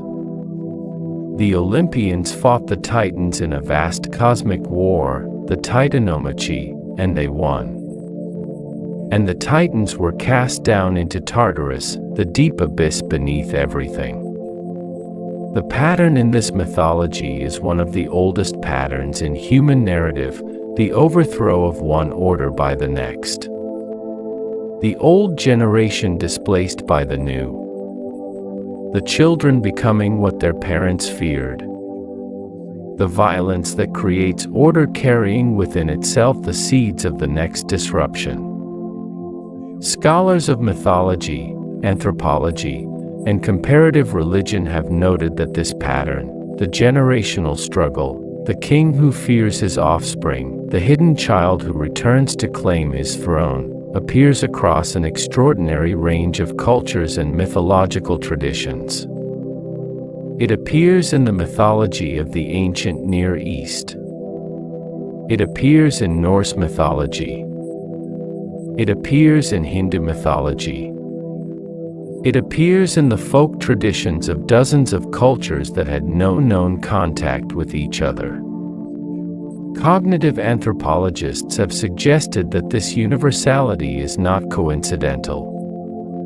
The story of the young generation displacing the old, of the child growing powerful enough to challenge the parent, encodes something in the psychological experience of generational change.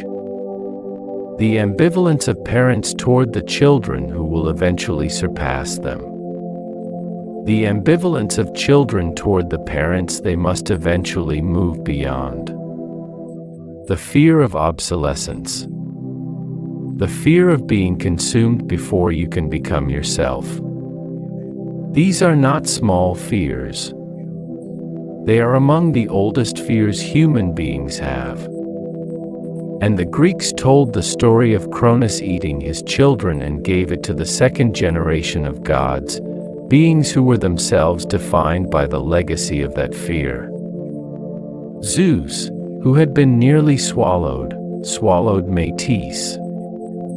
He was carrying his father's strategy even while fighting against his father's legacy.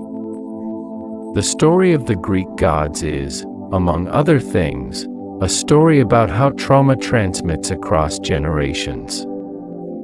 How the children of the wounded can become wounded themselves, in different shapes, in different ways. How the patterns of one era echo into the next. This is not a comfortable idea.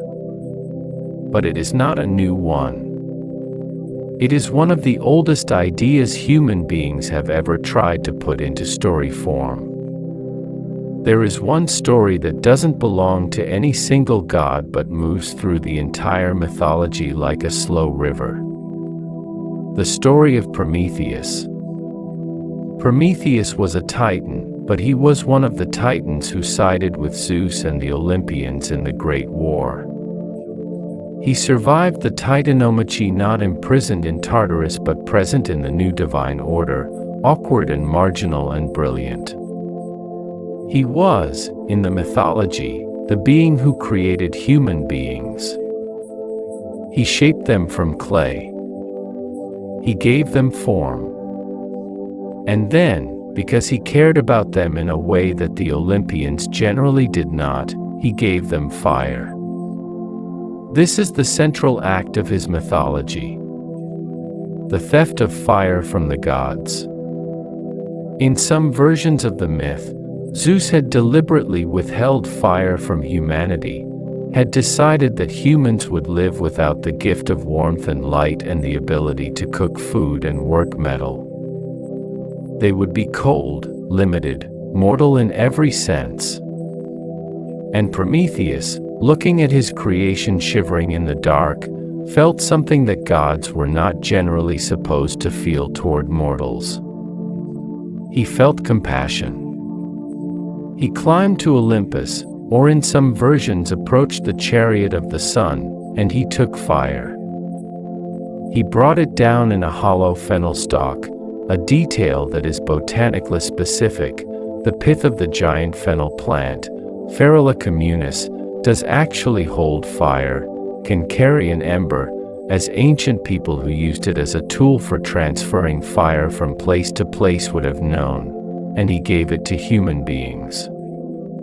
And Zeus punished him. The punishment of Prometheus is one of the most powerful and most discussed images in all of Greek mythology.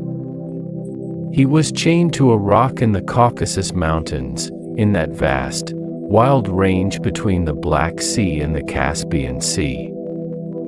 And every day, an eagle descended and ate his liver. And every night, his divine nature restored the organ. And the next day, the eagle came again. This punishment was designed to be eternal. Not a finite sentence but an endless loop. The same wound, opened every day. The same organ consumed. The same regeneration in the darkness. The same return. Prometheus bore it. He was, in the mythology, ultimately freed by Heracles, who shot the eagle and broke the chains, but in many versions, he bore the punishment for an extraordinarily long time. Thousands of years. The rock, and the chains, and the eagle, and the day, and the night, and the day again. The myth of Prometheus has been interpreted in many ways across millennia. He is a figure of rebellion against divine authority. He is a figure of sacrificial compassion, the one who suffers so that others can benefit. He is a figure of the double-edged nature of technology and human knowledge. Fire gave humans warmth and capability, but it also gave them the capacity to make war and forge weapons and do all the things that fire makes possible. Mary Shelley called her novel Frankenstein, in its subtitle, The Modern Prometheus, the creator who makes something that then becomes a problem, the one who gave a gift that had consequences. The resonance between the ancient myth and the modern story of scientific creation and its ethical aftermath is not accidental. But there is something in the Prometheus myth that tends to get less attention than the heroism of his act or the drama of his punishment. There is the question of what it means to give something to people who don't fully understand what they're receiving. To hand a power to beings who are not ready for it. To offer a gift whose full implications, both the benefits and the costs, are not yet visible. Fire changed everything for humanity. It changed diet, it changed migration patterns, it changed social organization, it changed warfare, it changed technology. It was the first great accelerator of human capability. And it was given to beings who had to learn, through trial and error and catastrophe, how to use it. The gift of Prometheus was real. And the consequences of the gift were also real. Both things were true simultaneously. This is not a comfortable idea, but it is a very old one. The things that empower us are not always the things that are safe for us. The gifts that elevate us can also be the gifts that define our greatest problems. Prometheus, chained to his rock, knew this. He gave the gift anyway. And he bore the consequences. We have been drifting through a great deal of darkness tonight. Through the violence and cruelty and moral complexity of beings who were given divine names but human failings. It is worth pausing now, in the quieter part of the night, and asking what all of this means. Not in a charged or urgent way, just gently, the way you might turn something over in your hand before setting it down. Why did the ancient Greeks build a religious tradition around gods like this? Why did they pray to beings they knew were capricious and dangerous and sometimes unjust? Why did they build the most beautiful temples in the ancient world to house deities who, by their own mythology, were capable of tremendous harm? Part of the answer is practical. In a world without meteorology, without medicine, without the ability to predict or control the forces of nature, you needed something to negotiate with. You needed to believe that the storm could be placated, that the disease could be appealed to, that the earthquake had a cause that was, at least in principle, addressable. Ritual gave a sense of agency in a world where true agency was very limited. But there is another dimension to it. A more interesting one, from a psychological standpoint. The ancient Greeks worshipped flawed gods because they were, in some deep sense, more honest than the alternative. A perfectly good, perfectly just, perfectly wise divine being is very comforting as a concept. But it creates a problem. It creates the problem of why the world is the way it is. Why bad things happen to good people. Why the good die young and the cruel prosper. Why love ends and cities burn and children die. If there is a perfect and perfectly good divine force, and the world looks like this, something doesn't add up. The Greek gods didn't create that problem. They were the explanation for the problem. The world is the way it is because the forces governing it are not perfectly good. They are powerful, yes. But they are also jealous and afraid and desirous and petty and sometimes cruel. They make decisions based on their own needs. They favor some people arbitrarily and punish others with equal arbitrariness. And the world, with that explanation, makes a certain kind of sense. Not a comforting sense. Not a sense that says things will be fair and the good will be rewarded and the suffering will be explained and justified. But a sense that says, this is what it is like to live in a world governed by forces that are both more powerful than you and no wiser than you. That is a hard kind of honesty. But it is a kind of honesty. Modern psychology has a concept sometimes called mature realism, the ability to hold an accurate picture of the world as it is, including its unfairness and difficulty, without either idealizing it or becoming paralyzed by the disappointment. It is considered, in many psychological frameworks, a marker of what is called ego strength, the capacity to function effectively in reality as it actually is rather than as you wish it were. The ancient Greeks, in their mythology, were practicing a collective version of mature realism.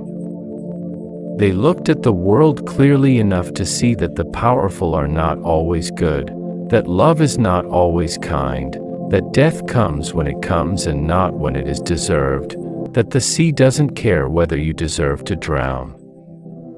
And they built their civilization anyway. They wrote their poetry and built their temples and established their democracy and developed their philosophy and created their theater, all within the context of a universe that their own mythology told them was not benevolent.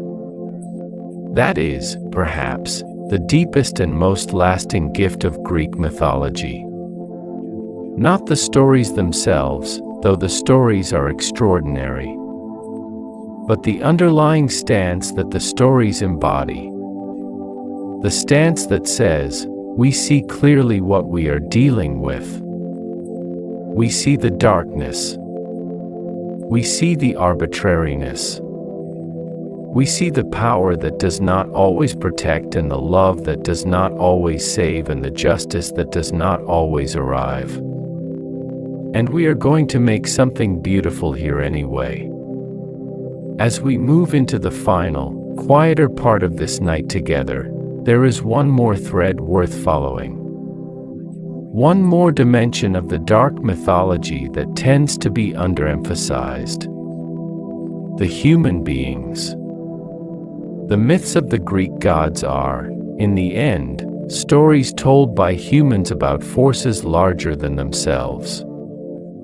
And the humans in those stories, the mortals who come into contact with the gods, who are loved by them, punished by them, used by them, occasionally saved by them, are, in a very real sense, the point of the mythology. Because the gods, for all their power, are not quite capable of the thing that makes human life most meaningful. The gods are immortal. They cannot die. They cannot truly lose. They can be wounded and recover. They can be humiliated and return. They can watch everything around them fall and know, at some fundamental level, that they themselves will continue. The mortals cannot do this. The mortals die. And because they die, everything they feel means more. The grief of Niobe is more devastating than the grief of the gods because Niobe cannot simply recover and try again. She has one life. Her 14 children had one life each. The loss is absolute. When Achilles, the greatest warrior of the Trojan War, was offered a choice, a short life of glory or a long life of obscurity, he chose the short life. He chose to burn brightly and briefly rather than to smolder for a long time. And when he died, young and extraordinary, the loss was irreversible. The gods could not make that choice with any real meaning, because the gods had nothing to trade. They had no mortality to offer. They had no finite number of days that they could spend in one way or another. The ancient Greek understanding of human life, brief, finite, mortal, irreversible, is one of the reasons Greek mythology, for all its divine grandeur, ultimately keeps returning to human beings. To the people standing in the path of the divine. To the people trying to live in a world they didn't make and can't fully understand. The archaeologist and ancient historian Emily Kearns, in her work on Greek religion, has noted that the relationship between gods and mortals in Greek mythology is not primarily one of worship and reward. It is one of negotiation and navigation. The mortals in the myths are not simply passive recipients of divine will. They argue. They beg. They bargain. They find loopholes. They sometimes win, at least temporarily. And when they lose with a kind of fierce, anguished dignity that the immortal gods cannot quite match. Achilles weeping for his friend Patroclus is more moving than anything the gods feel. Orpheus descending into the underworld for love is more desperate and more beautiful than any divine passion. Penelope weaving and unweaving her loom for 20 years, faithful to a husband who might be dead, is more extraordinary than any divine loyalty. The humans in the Greek myths are small. They are brief. They are fragile. And they are magnificent. And perhaps that is the final, quietest truth in the dark mythology of the Greek gods. The darkness is there to make the light visible. The enormous, arbitrary, capricious, sometimes terrible power of the divine world exists, in the mythology, partly so that we can see, by contrast, how remarkable it is that the small and mortal and finite human beings manage to love and build and endure within it. The gods are not admirable because they are good. The humans are admirable because they persist anyway. The night is getting deeper now. The thoughts are getting softer. The images are beginning to blur at the edges, the way things do when the mind starts to release them. Let yourself release them. Let Zeus dissolve into the dark, his lightning bolt finally quiet. Let Hera's grief soften into something less urgent, less sharp. Let Poseidon's waters grow still, the way the sea goes still in the hours before dawn when the wind has stopped and the surface becomes a mirror of the sky. Let Apollo's golden light dim to something amber. Something warm. Something that doesn't demand anything from you. Let Artemis fade into the forest, her footsteps silent on the pine needles, her silver bow at her side. She is not hunting tonight. She is simply moving through the trees. Let Athena's gray eyes close. Let the strategy rest. Let the plans dissolve. There is nothing to figure out tonight. there is nothing to optimize. The owl of Athena, which Hegel said flies only at dusk, the creature of wisdom that moves only when the day is done, let it settle on a branch somewhere and fold its wings. Let Ares be still. Let the battlefield fall quiet, the way it always falls quiet in the deep of the night, the soldiers resting on both sides, exhausted, the violence waiting for the morning it doesn't need to reach. Let Hephaestus rest in his forge, the fire banked down to embers, the metal cooling, the tools quiet on their hooks. Let him sleep without dreaming of being thrown. Let him sleep. Let Aphrodite's beauty soften. Let love become, for a few hours, uncomplicated. Let it be warm and still and not asking anything of anyone. Let Dionysus be at peace. Let the festival be over. Let the music fade. Let the quiet come in, the real quiet, the one that lives at the bottom of everything, underneath even the deepest wine. Let Hades be what he is, which is simply the place where everything, eventually, rests. The final home. The long quiet. Not a punishment and not a reward. Just the continuation of existence in a different, slower, dimmer key. And let Persephone be in the living world tonight. Let it be spring in the myth. Let the flowers be coming up through the cold ground, pushing through the darkness into the light, the way they always do, the way they have always done, the way they will go on doing long after we are gone. There is a layer to the Greek mythological tradition that we haven't spoken about directly tonight, but that has been present in the background of everything we've drifted through. The tradition of mystery religions. In ancient Greece, alongside the public, official religion of temples and sacrifices and festivals, the religion of Zeus and Hera and Apollo, the religion everyone knew, there were also private, secret ritual traditions. Mystery religions. The word mystery comes from the Greek mysteria, which referred to something that was closed, private, accessible only to initiates. The most famous of these was the Eleusinian mysteries, associated with Demeter and Persephone and the myth of the underworld.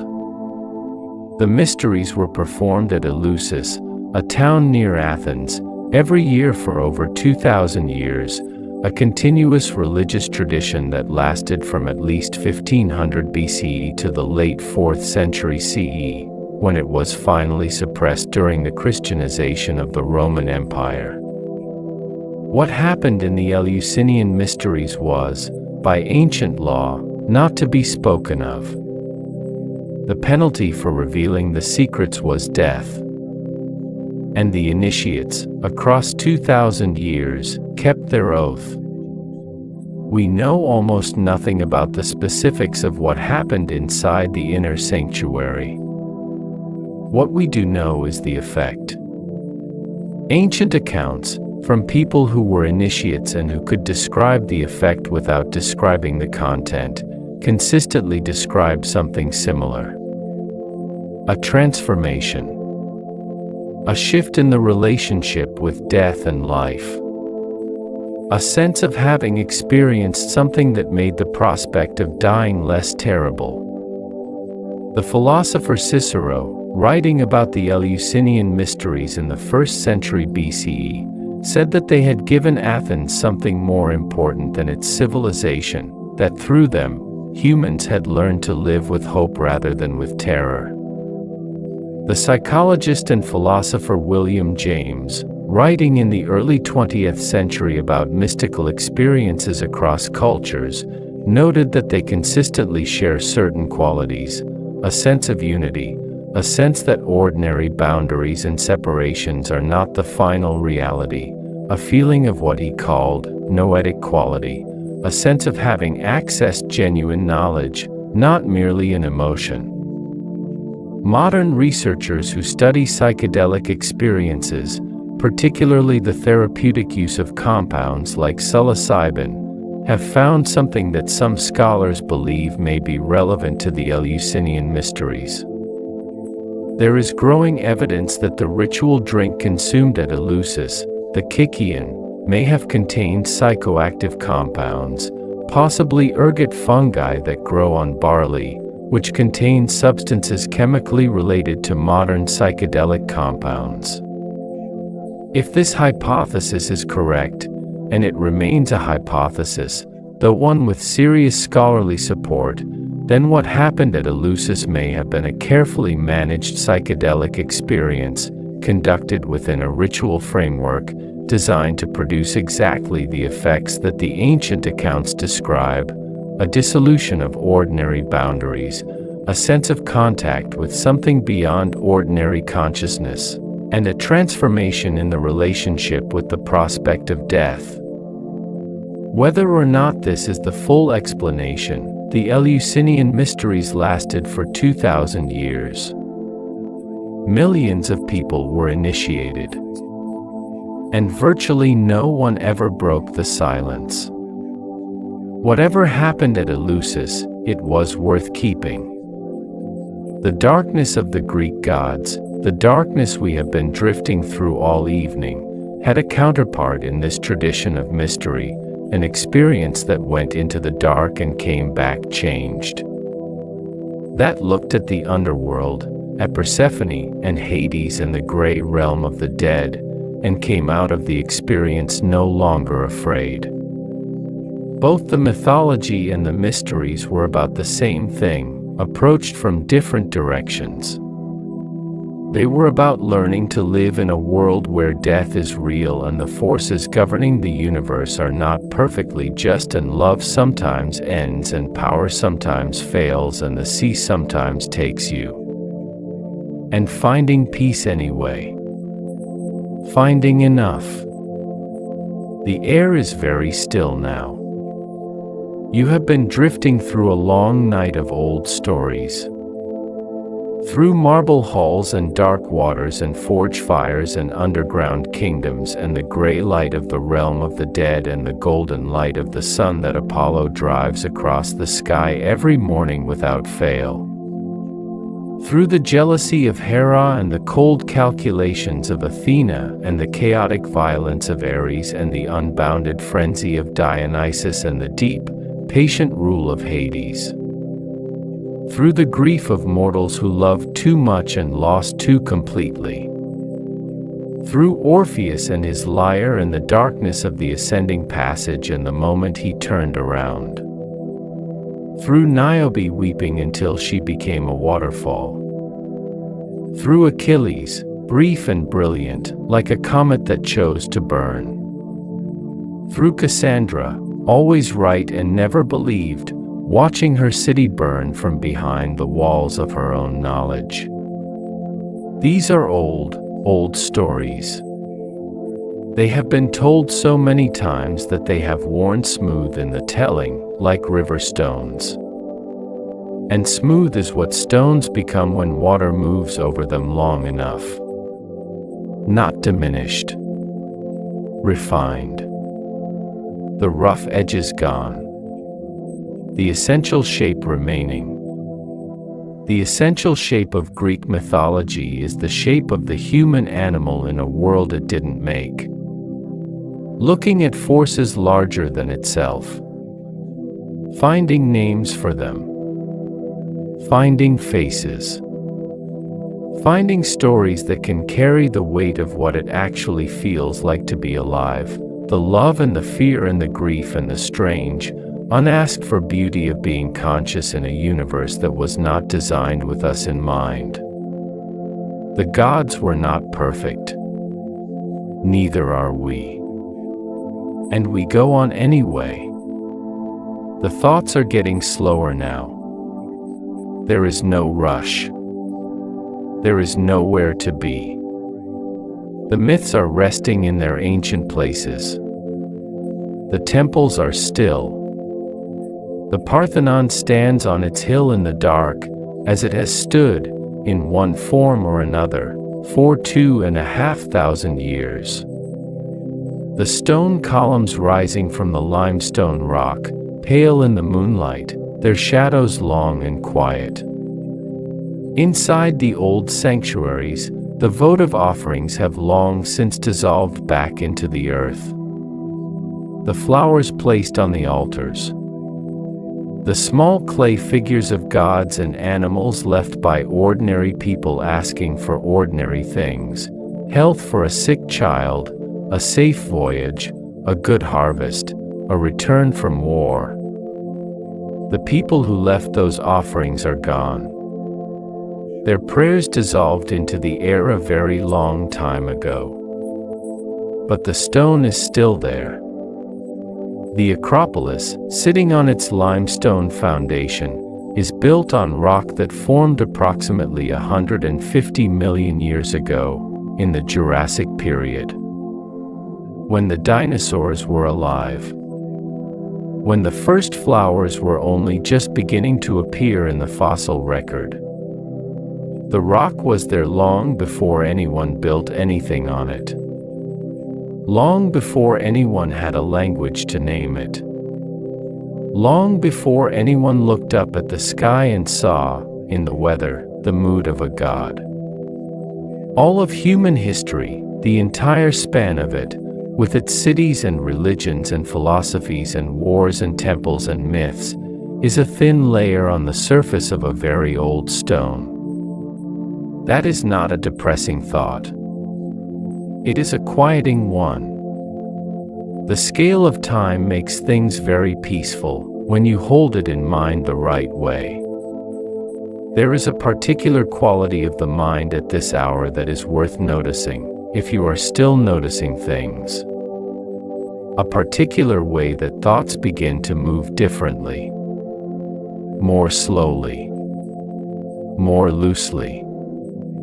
The connections between ideas becoming less sharp, less logical, more associative.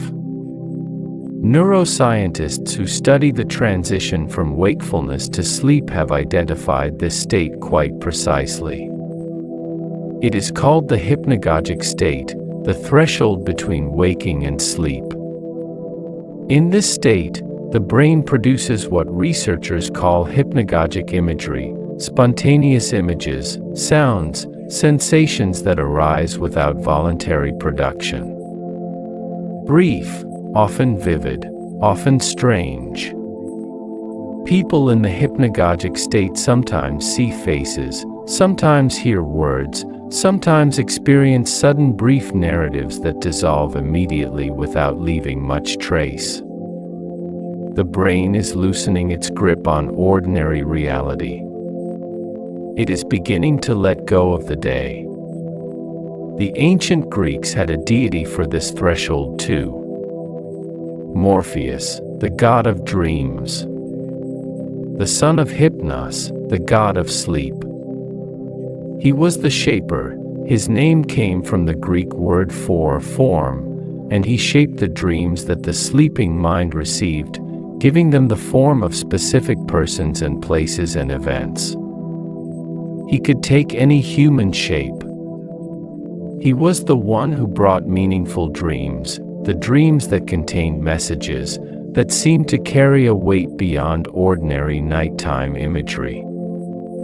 The ancient Greeks took dreams seriously. They had entire ritual practices around the seeking of dreams, incubation, it was called. Sleeping in a sacred place, often a temple, with specific preparatory rites, in the hope of receiving a dream from a deity.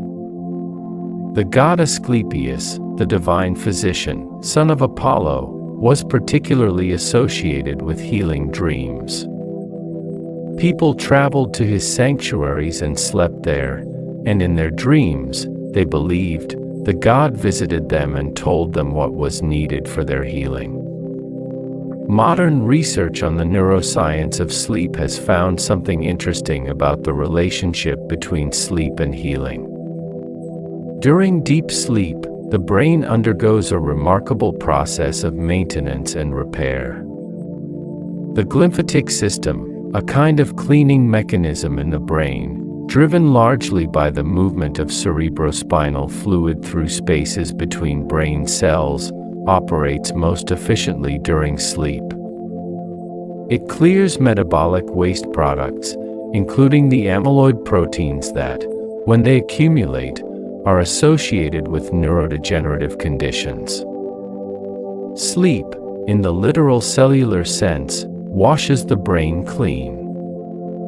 The ancient Greeks, sleeping in the temple of Asclepius and dreaming of the god who would heal them, were accessing something real in the process, not the supernatural visitation they believed they were receiving, but the actual physiological healing that sleep itself provides.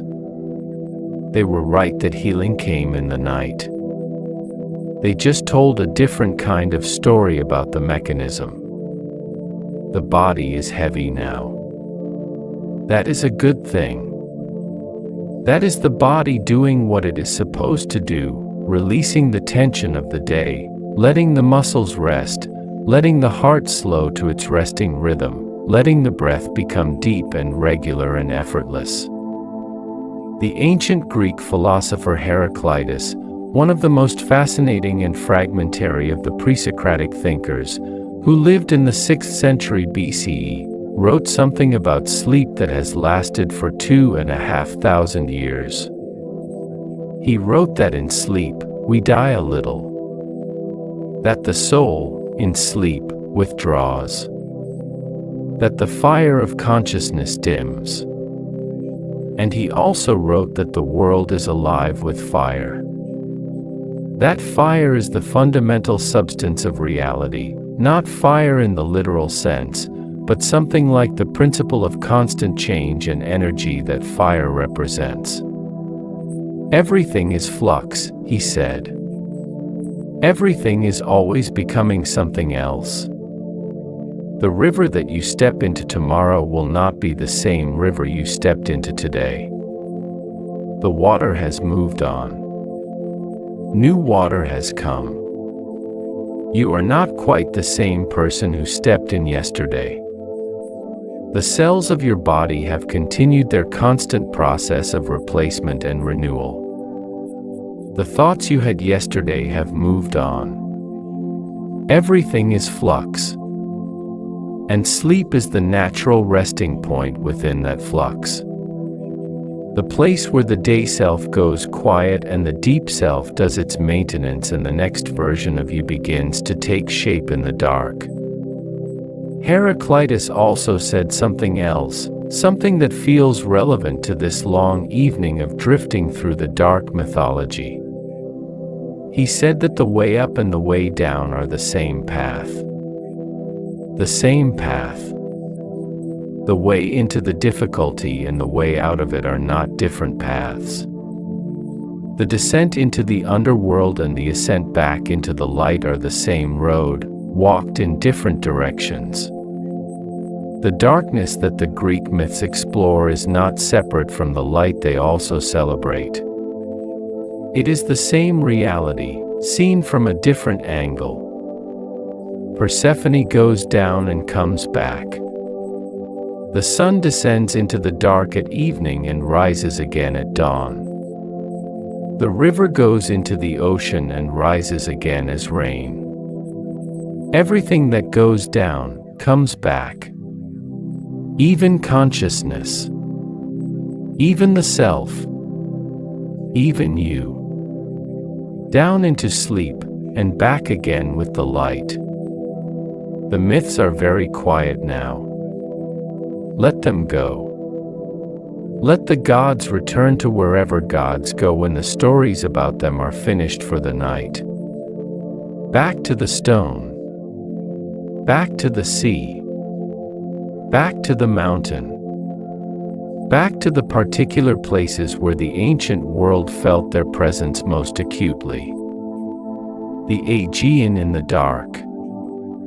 The island of Delos, where Apollo and Artemis were said to have been born, a tiny speck of rock in the middle of the blue-black sea.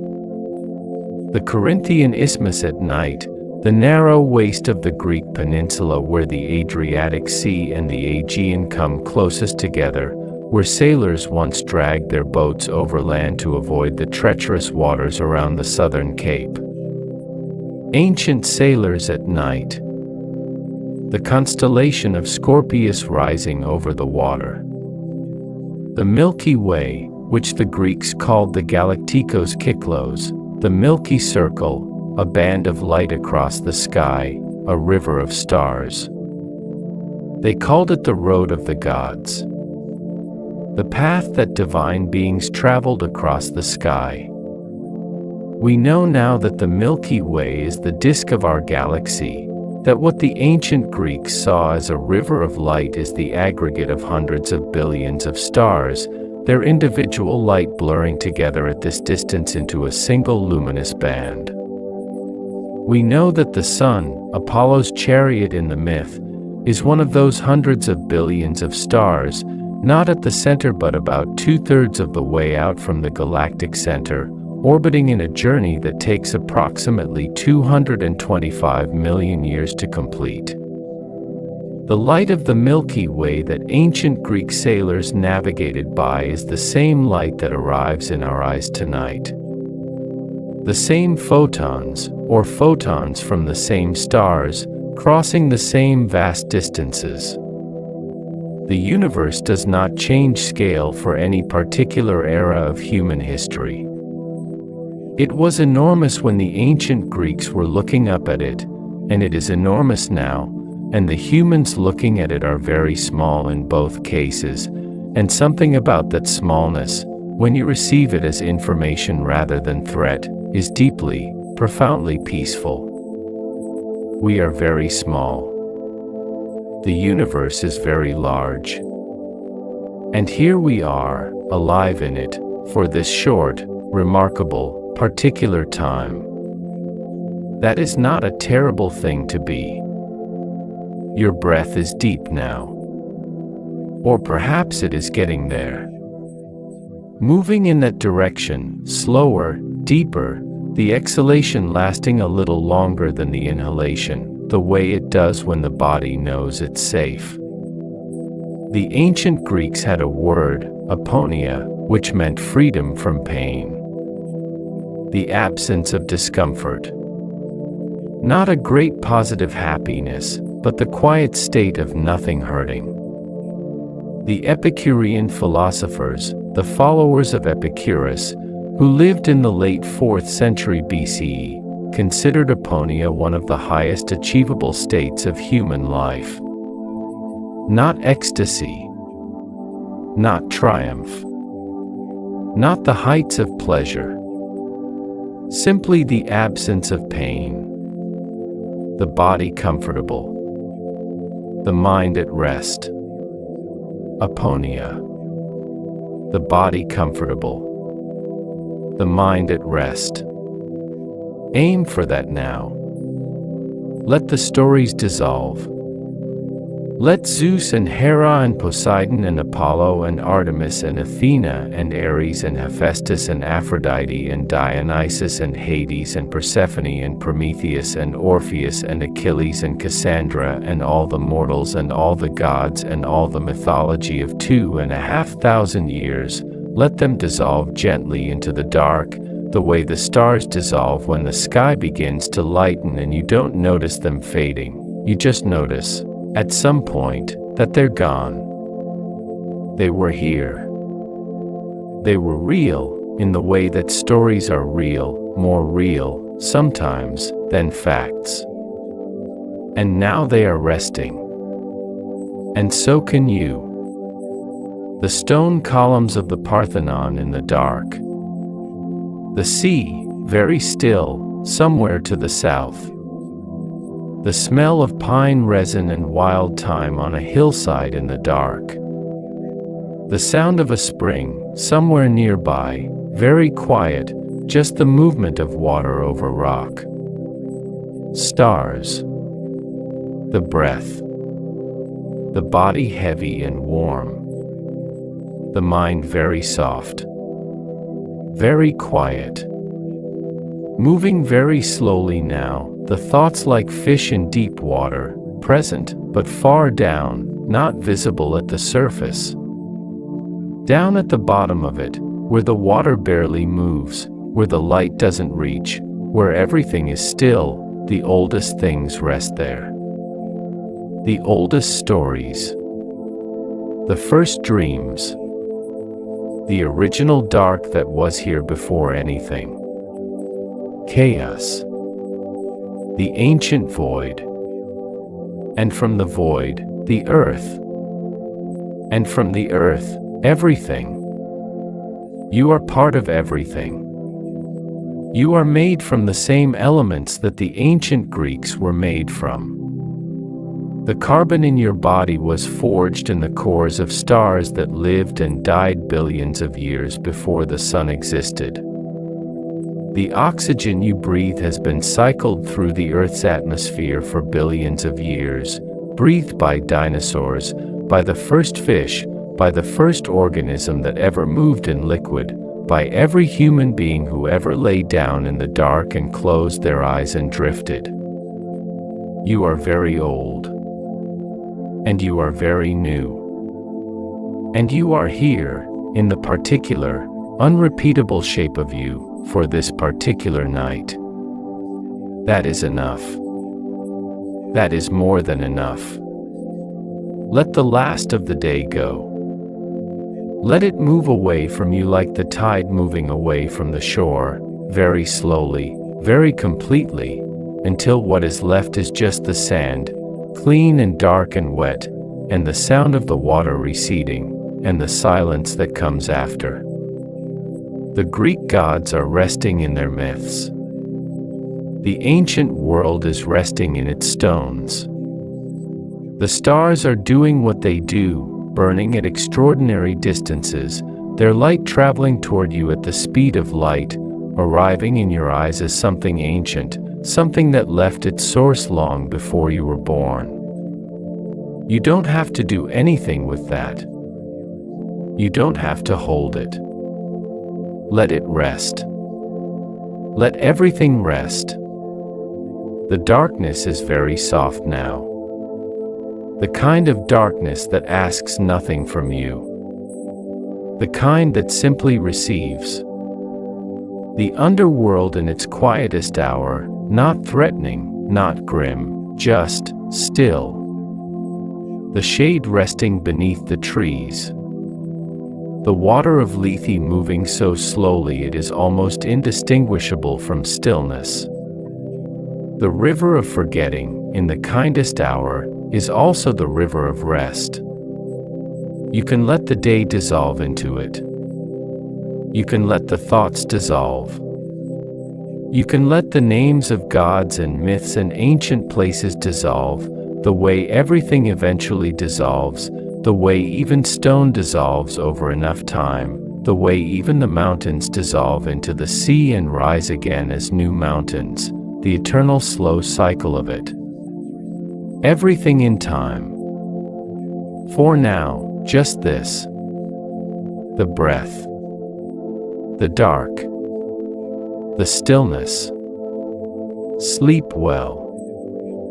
The ancient world is very old and very quiet tonight. The gods are at rest. And so are you.